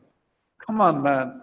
You as a scientist, you should believe what's happening, and you should have a counter narrative for that. Another one was just 2 days back, that this vaccine that you are getting, this will spread like a virus is spreading. So you don't need to vaccinate more. Those who are vaccinated, when they cough, they will have vaccine for others to inhale. So these are such kind of issues that and the third thing is an effort that delegitimization of science. Science, you cannot do that. Otherwise, if you delegitimize science, if you don't have a background, how will you do all this? So there is that we need to really address these issues. And how to address these issues? The recommendation from Pakistan Academy of Sciences includes that with natural sciences, you have to work with the social sciences, as Dr. Rubina today was doing it. And she was explaining it, that for social problems, you need social sciences, you need to involve them as to how to address these issues that we are confronted with. For example, burials issues. Some people are very sensitive religiously. When it was Ebola crisis in Africa, there was a lot of issues how to bury their dead bodies. There was, some people were putting it on the trees so that, So those issues that social scientists have to come with solutions to address such issues. Then the problem of food habit, obesity, antimicrobial resistance, all overuse of antibiotics. That is that social scientists need to be involved to take this on. Environmental issues, etc., etc. So there is that you have to address between faith and fear. When the COVID-19 came in the beginning, the government was even not allowing to burial, except for few relatives. The maximum number was 20, and there was a lot of hue and cry. People were not disclosing that the patient died because of COVID, because they were thinking no one will come to their burial ceremonies. So that is that you need to, scientists need to resolve these issues and to address these issues. So, and now Professor Mukhtar already explained this. I will not talk more about it, but how to cultivate belonging of the student to the system. We cannot just divorce them, go home and we will teach you and we will have exam with you and all this. We have to understand each other's problem. Believe me, in this semester, I had a student from Sindh and he was having issues, and I asked him one thing: just go to Shikarpur University Vice Chancellor, talk to him your issues, and if he endorses that you have those problems, don't worry, for assessment and all this, I will ask him to assess you. And so, but I think he never went to him, and there was, so this is what you need to have. You need to understand the students' basic need. Pakistan is different than US and Africa and America and everywhere. Our students live in the border of Afghanistan. Our students live in areas where really it's very difficult. Sometimes they have to go up to the mountain to get signals. So those are the issues that the universities need to understand when they talk about all this. Here is the World Bank report, sir. This was just, I think, last week. 205 universities, only 40 universities are equipped enough to teach online in Pakistan. So this is the reality. And then our students come on road and burn buses saying that agar padhaya online hai, to nakal bhi online karne dein. So that is that we really have to understand as what to do, but this is the reality. You cannot blame students only. You provide them everything and then ask them that, come on, we can do that. So I'm not going to talk more about it, but this project, which was having $93 million project, I don't know how much of this went to the universities itself, to the students itself. We have to have equity. If the student doesn't have, is from a humble family, have no laptop with her or him, how can you ask them that mobile pe sab kuch ho jayega? Not possible. So we have to address those issues.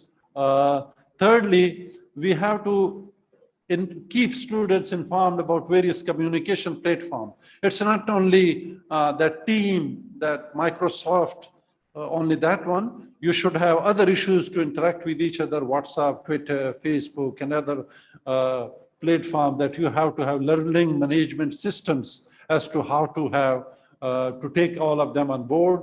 And then, even to the parents, even to their friends, try to be connected, try to be one body, and then you can really work on it.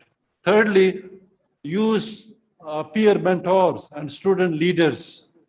Don't discard student leaders altogether.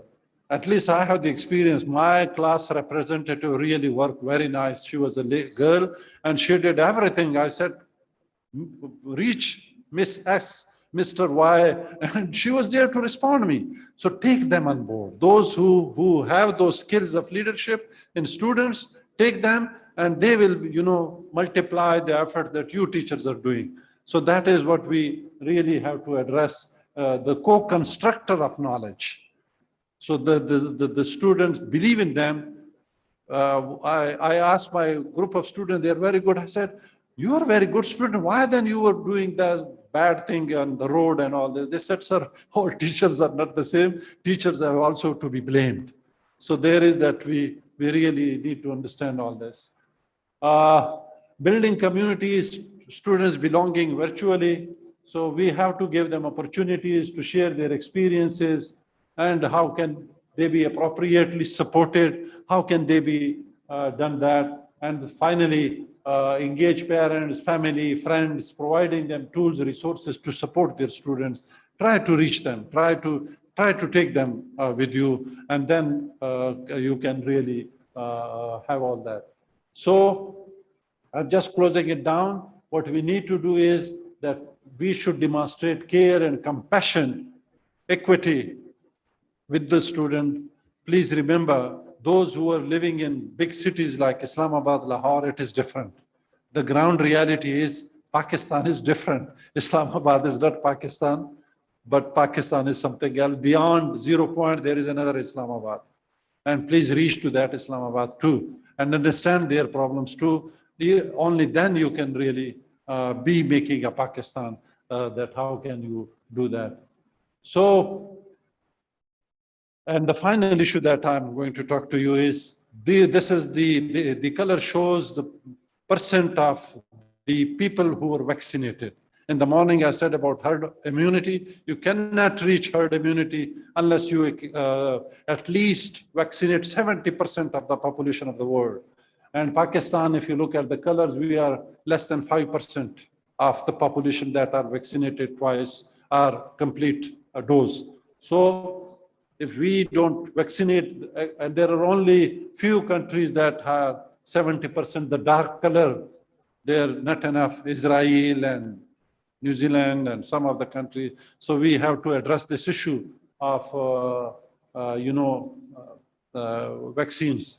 If you look at here, so the one dose, those countries that have so far vaccinated their community for one dose, this is the ratio, percent of the community. Look at China, I think Canada on the top, Israel, Bhutan, and at the bottom, Nepal, India, and of course, we are also almost at the same place. India, that was producing 60% of the global vaccine, is suffering a lot. So that is it, that you need to understand. This is the country's percentage that they have so far, and the world average is 20% now, as of today. This is a recent slide.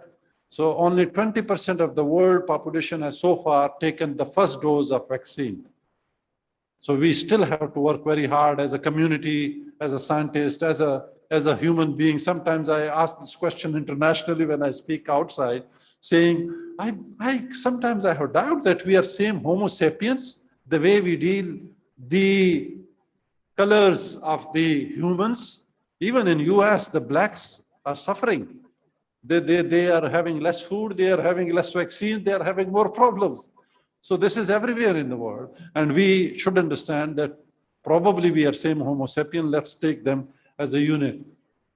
Now, this is the ethical responsibility of science with this global threat that we are facing with, that we have to understand all this. I'm not going to read for you, but the final word would be, good science is absolutely essential to an effective response to the COVID-19 pandemic and other global threat. Without science, you cannot say that we don't need a science. Science will resolve this issue, and you have to really believe in science.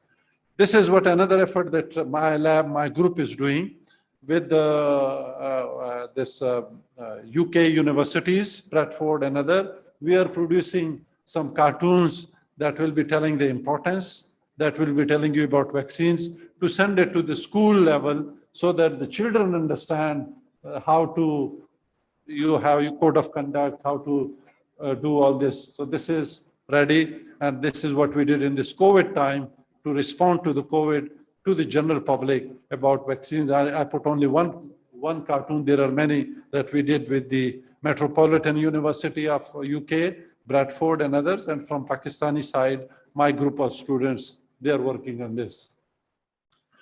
This slide, this is a slide of 22nd June. Today is 24th, day before yesterday. This is the data of US, how COVID spread from the birthday parties. The birthday parties, they had spread it by 31% increase as compared to the normal one.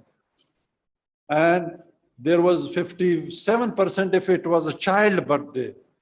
If it was an adult birthday, it was 31%. If it was a child birthday, it spread 57% faster than the normal things. So when you party, please remember that this can happen. And this is published in Nature again. So that is that we should understand that how to go ahead. We close this whole series of webinar with these 3-4 words, and then I will be requesting Professor Kim to speak. 1, science-led preparedness. 2, act quickly following the science. 3, test, and early test. 4, think globally, act locally. Global threat needs global collaboration. We all as a human have to work together.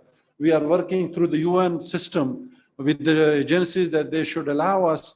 WTO regime stops us from copying the vaccine production, patents. So we are now asking that one-time waiver that all the countries be allowed to use those facilities and to produce vaccines. This is what Africa is doing.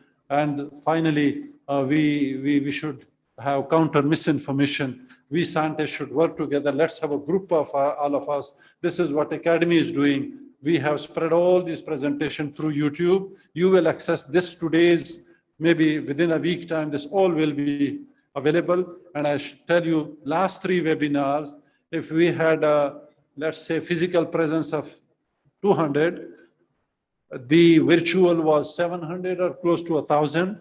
And those who watched it on YouTube were more than 1,000.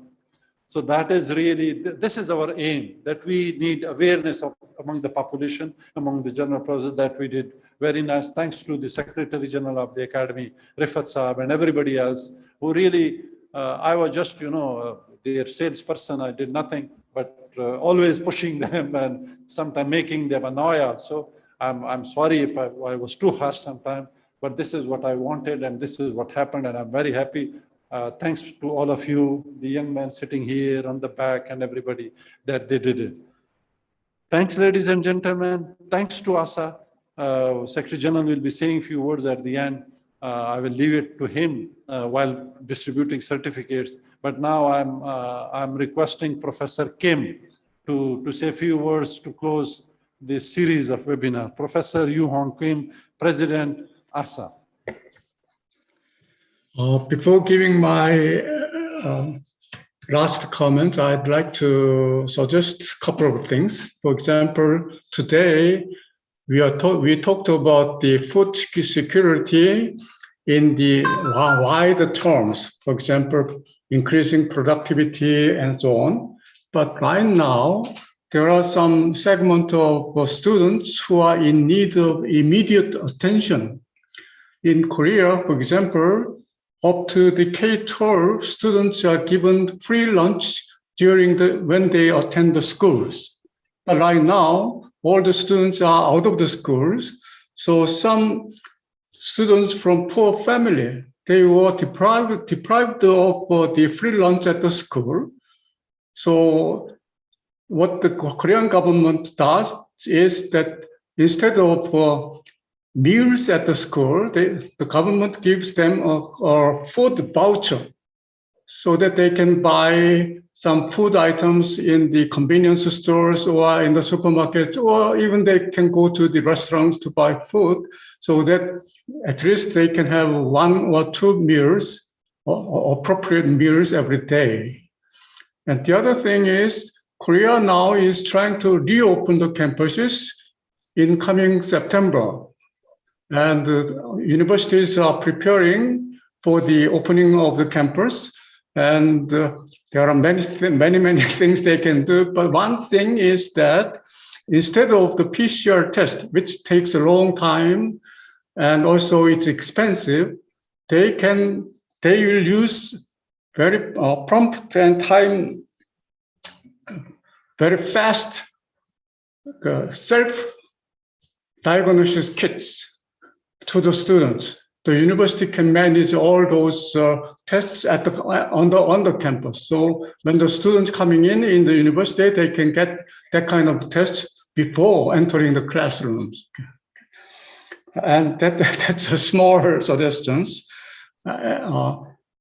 I just would like to thank the Pakistan Academy of Science, especially the President Professor Khan and also the Professor Shinari for holding these 4 webinars so splendidly and successfully. I am looking forward to receiving your recommendations and also the other materials, proceedings, etc., so that we can send them back to the IAP for reporting our activities. Thank you very much and well done. Congratulations for the job well done. Thank you.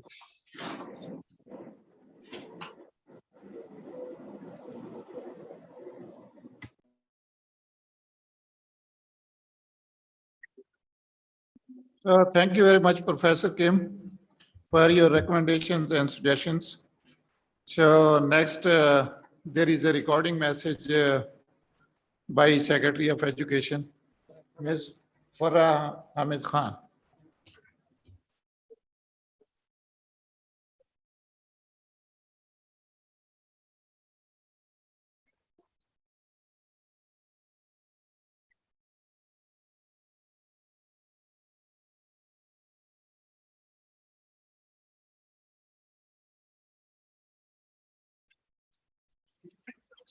His Excellency Professor Yu Hang Kim, President, Association of Academic and Scientific Authorities in Asia, respected Professor Datu Dr. Khairul Anwar bin Abdullah, Dr. Khalid M. Khan, President, Pakistan Academy of Sciences, Professor Tasawwur Hayat, Professor Zabta Shinwari, workshop organizer, speakers, participants from Asian countries, officials of AASSA, researchers from Pakistan and abroad, and dear students. Assalamu alaikum and a very good evening. It is indeed an honor for me to speak at the concluding ceremony of this very important event. I also appreciate the efforts of the Association of Academic and Scientific Authorities in Asia for co-organizing the event in Pakistan, and that too on a very important issue, that of pandemics. Ladies and gentlemen, no one can deny the role of Pakistan Academy of Sciences like any other Academy of Sciences in the world. We appreciate their efforts in advising the government on issues of national importance. I appreciate their efforts for taking up this important issue of pandemics very timely. Amongst the most pressing issues in preparing for the global response to a pandemic are the design, development, manufacture, and dissemination of vaccines. But nevertheless, I'm glad to see that in these series of events, they have also included issues related to higher education. Our institutions of higher learning should collaborate and jointly address this issue. I assure you that my ministry will welcome and support any such efforts in Pakistan. Ladies and gentlemen, the Director General of the WHO rightly pointed out that we are not just fighting an epidemic, we are fighting an infodemic. Responding to the overabundance of information that makes it difficult for people to identify truthful and trustworthy sources from false or misleading ones.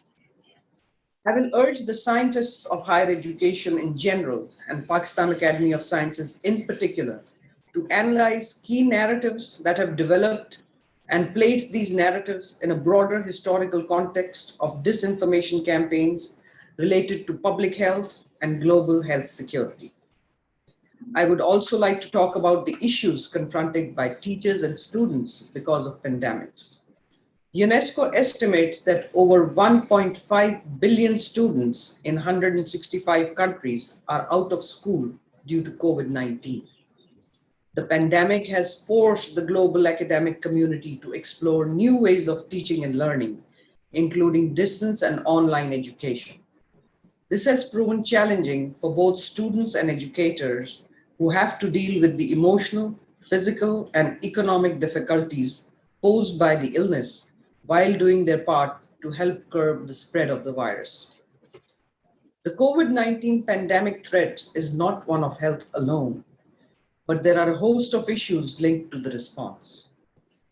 SDG for Goal 2, Zero Hunger, also requires us to focus on food insecurity in low and middle income countries In particular, students from marginalized communities needs and providing food supplies to enable them to continue their learning online without the added burden of food insecurity.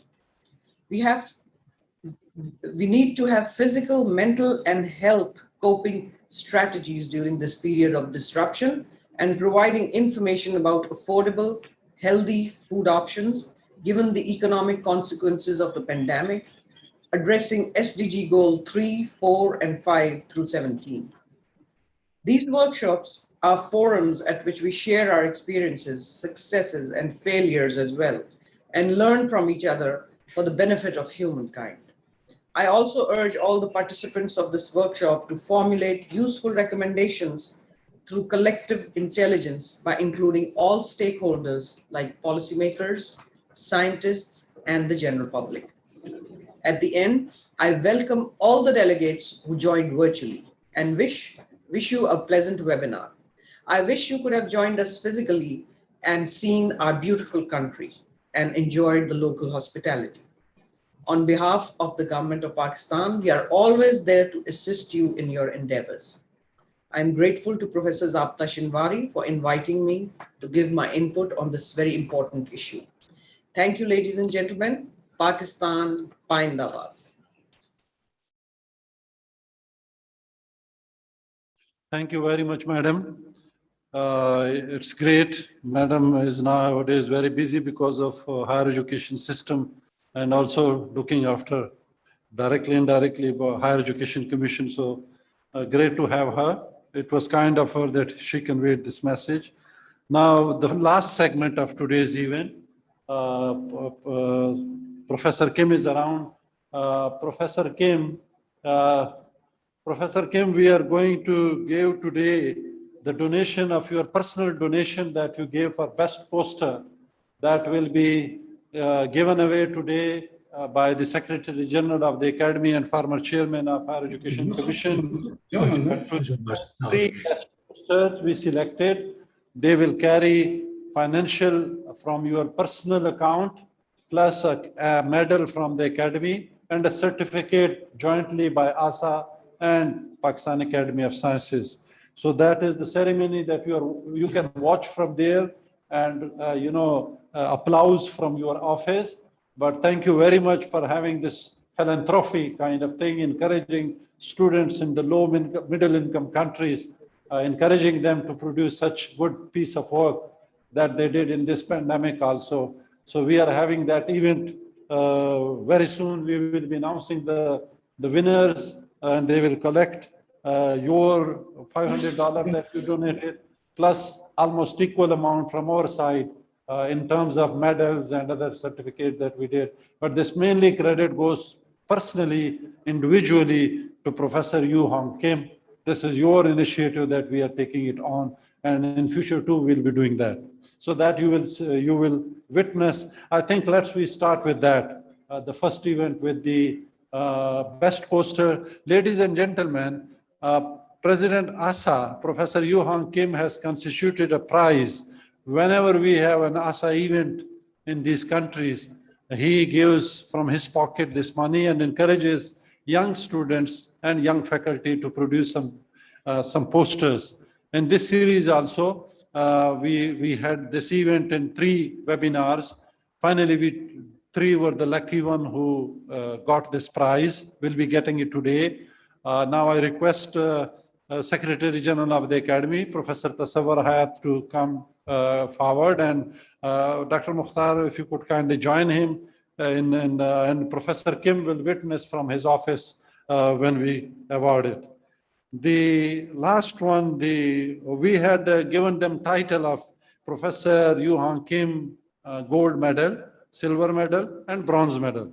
First is the bronze medal, who is not here, but a person from the Academy will receive it. Sabah Farhat from Karachi. She won the prize, and I request someone to kindly receive the prize. Third,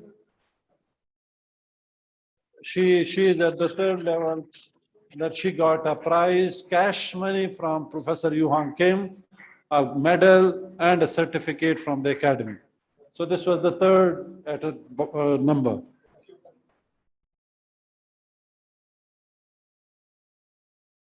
At number second, which we call it a silver medal, and that was by Fakhruddin, who is personally here, I think.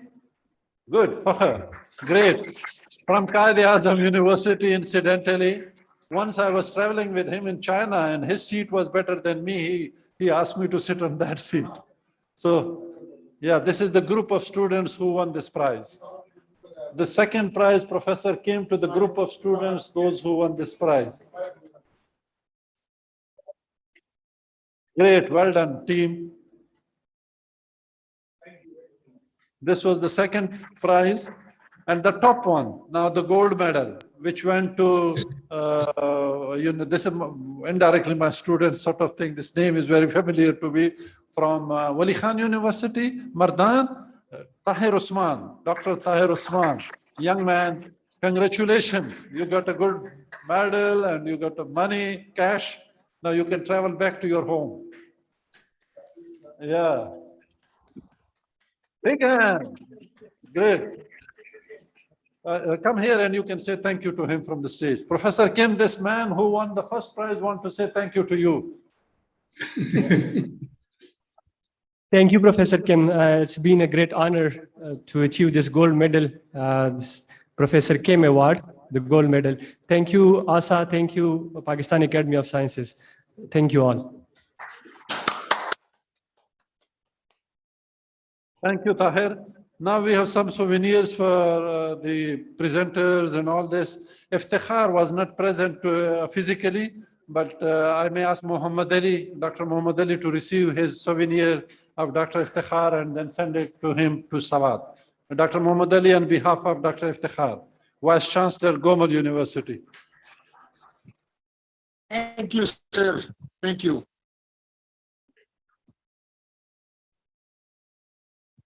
May I request Dr. Ghulam Raza Bhatti to receive his souvenir from the Secretary General of the Academy and Dr. Mukhtar, please.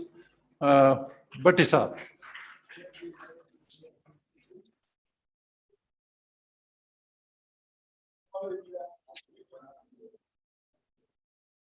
Mushtaq, बैठे Mushtaq.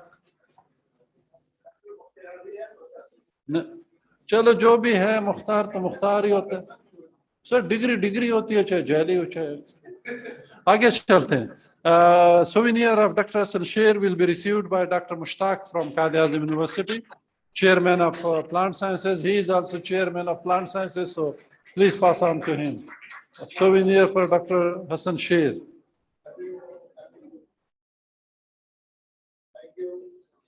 And now souvenir for Dr. Rubina Hanif, that will be received by Dr. Rifat from Pakistan Academy of Sciences, who will send it back to him, please. Souvenir of Professor Dr. Rubina Hanif, Quaid-e-Azam University. So now, you know, we have to be very quick, but I want to honor you, those who are sitting here since morning. They will, all of them will quickly receive, come in line and get your certificate from the stage. Aqsa Aziz first, please. Please be quick. Aqsa Aziz, Maryam Anwar hai ya Anar hai. Please come in line. Faria, Zainab.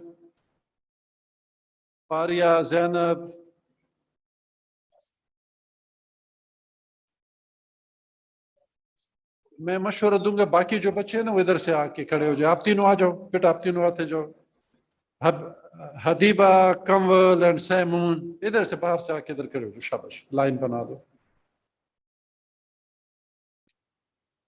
आ जाओ अनीसा मलीहा अनोशा कम ये दरवाजे से come here खैर certificate हो जाए तो आपस में एक्सचेंज कर लो Shaba, quick beta, in line, quick, next. Seher Fatma, Maria, Zakir Ali.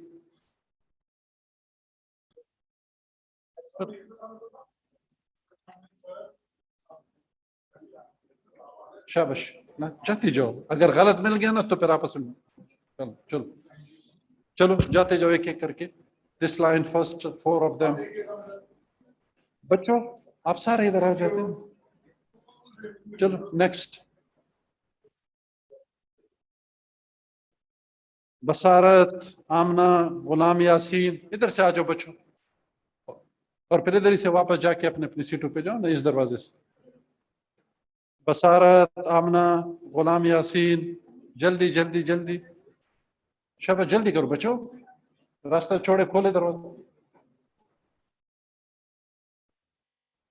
आ जाओ जल्दी करो। Yes, go ahead, go ahead, इधर लाइन बना दो, शाबाश, इधर आ जाओ, आगे आ जाओ बच्चों, आगे आ जाओ,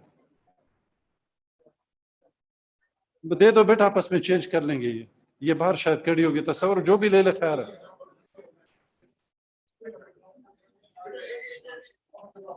आप लेते जाओ बेटा, बाद में चेंज करो। मारिया अमीन, गुलाम यासीन, अमीर हुसैन, देते जाओ बेटा।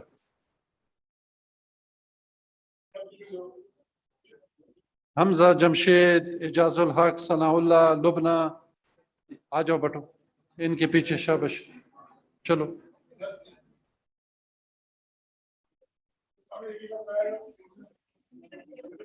मिसबा, सिद्रा, अव्वल, ये एक लिस्ट खत्म हो गई, शाबाश, सारे बच्चे आ गए हो, चलो बेटा, बाद में बेटा आपस में चेंज कर लो, कोई नेम।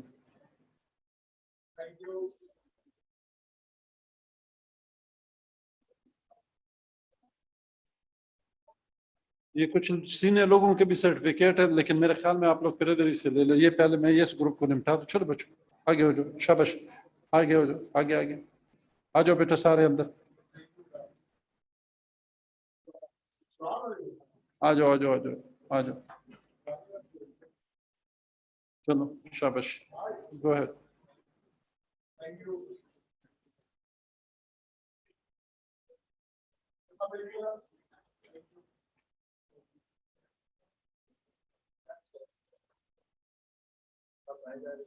आगे हो जाओ बेटा, शाबाश।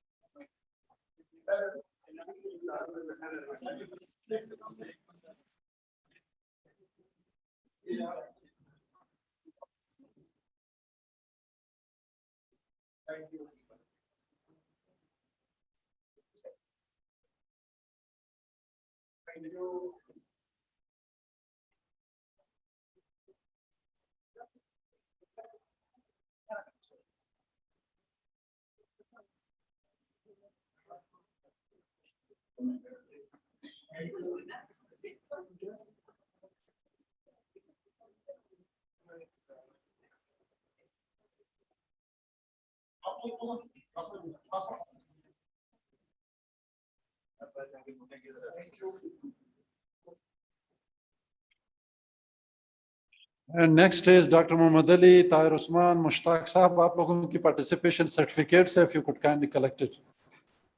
And Tariqullah, Shahab Ali, Nabila, Sanaur Rahman, ये सब लाइन पे आ जाओ बेटा, जो भी रह गए हो, अली रजा, जमील रजा, सलमान मजीद, शबीर, हारिस, रिदा, वहाब, वकास, इकराम, Rizwan Abbas, all of them.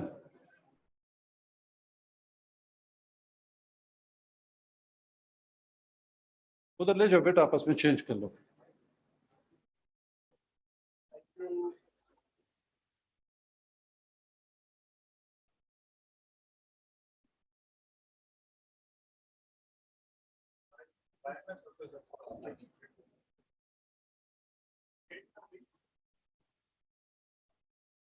कौन सा वाला?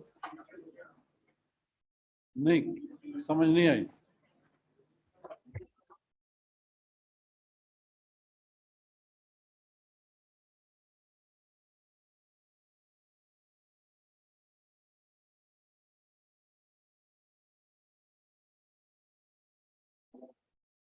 अगर कोई रह गया बच्चों मेरे से तो आ जाओ, नहीं तो आई एज्यूम कि everybody has received the certificate. नहीं बस हो गया। ये मुश्ताक और मोहम्मद अली, मुश्ताक आके सर्टिफिकेट अपना ले लिया होगा। मुश्ताक और मोहम्मद अली और ये ताहिर उस्मान का पार्टिसिपेशन सर्टिफिकेट।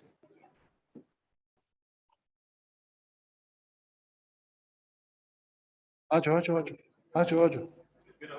हो गया तो फिर ठीक। ताहिर उस्मान ने भी ले लिया। अच्छा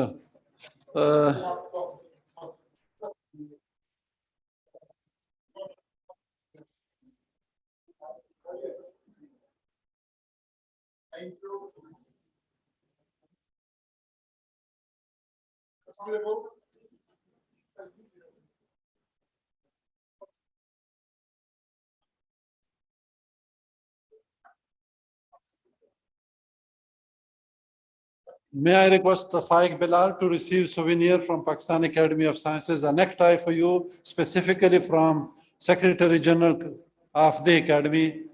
He will honor your presence. Thank you for coming. This is from Academy.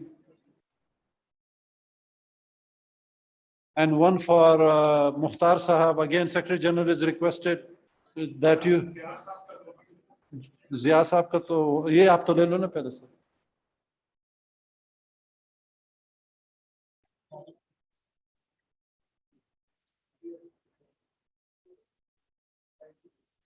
Ziaul Qayyum की शीट प्लीज. इधर से ही खत्म. जिया वो कोई दे देगा, आप ले. Ziaul Qayyum please please please. Dr. Mukhtar will receive, if Zia is listening us. Ladies and gentlemen, it was again specifically for Korea. Professor Kim, we had a long day, and Tasawwur, if you allow, Tasawwur, you want to say something, or I close it here? Acha? Very good. आप बोलते हो इधर आ जाओ. Tasawwur will close. Just say no, thank you. But you know, I know you are not feeling well like me today. But please, yeah. So, Bismillah ar-Rahman ar-Rahim. So, this in the form of the 4 seminars just come to the end to this evening. And sure, without the cooperation of the young students, teachers, speakers, moderators, our Chairperson, Higher Education Commission, Professor Mukhtar Ahmed, great interest, Dr. Faik Bilal, Raza Bhatti Saab, who are still with us up to this evening. I am very grateful that you spared too much time for this activity, especially who traveled a long way for this webinar. And besides that, I would not be honest if I would not like to mention the name of Professor Kim, who has great contribution in organizing and sponsorship, and even I am highly impressed by his great interest, because he's sitting almost in all the 4 seminars from morning till evening. So thank you very much, Professor Kim, and we are grateful and hope that we would be seeking cooperation from you in the next future too, in all these kind of the activities, and wherever you need us. The Pakistan Academy of Sciences is always with you in organizing that kind of the activity, or whatever be the policy document or something else that you expect from the Pakistan Academy of Sciences. So thank you very much for your time and sincere help in organizing all these events. And last but not the least, you know very well that Professor Zabta Khan Shanwari, although we were not expecting him, but he's always with us. Even he operated just 2 days back, 3 days back, I think.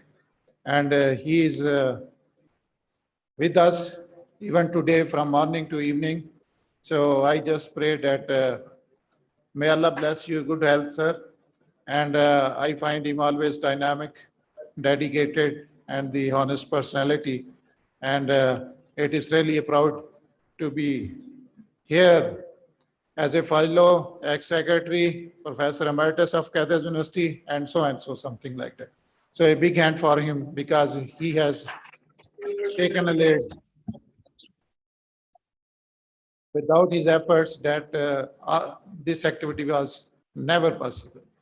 And I am also grateful to all the people who organized this event very well, from Pakistan Academy of Sciences, ASA, IAP, through participation of other academies, to moderators, to speakers, to students, to our stakeholders from the government, ministers, secretaries, etc. So credit goes to all of them. And because of all them, this activity was quite successful, and hopefully more than 1,300 participants participated in these webinars. That is a pride not only for Pakistan but globally. Okay. So, yeah, Pakistan Academy of Sciences is also great. Chaired by the Dr. Aftab Saab, who also participated in this event through various activities, and Pakistan Sciences has great thanks for him too. So thank you very much for everybody, and I apologize if I missed anyone. And but I tried to convince the people that through such workshop webinars on important forums, basically for the cross fertilizations of the ideas, innovation, cooperation for the bright future, not only for our country but across the world too. Thank you very much for everyone. And now it is the time to say goodbye to Professor Kim, and have a nice dinner, because I am hoping that there is a dinner time in South Korea. I hope that. So thank you very much, Professor Kim. Bye-bye. Bye. Take care. You've done a great job, Shabta. Okay.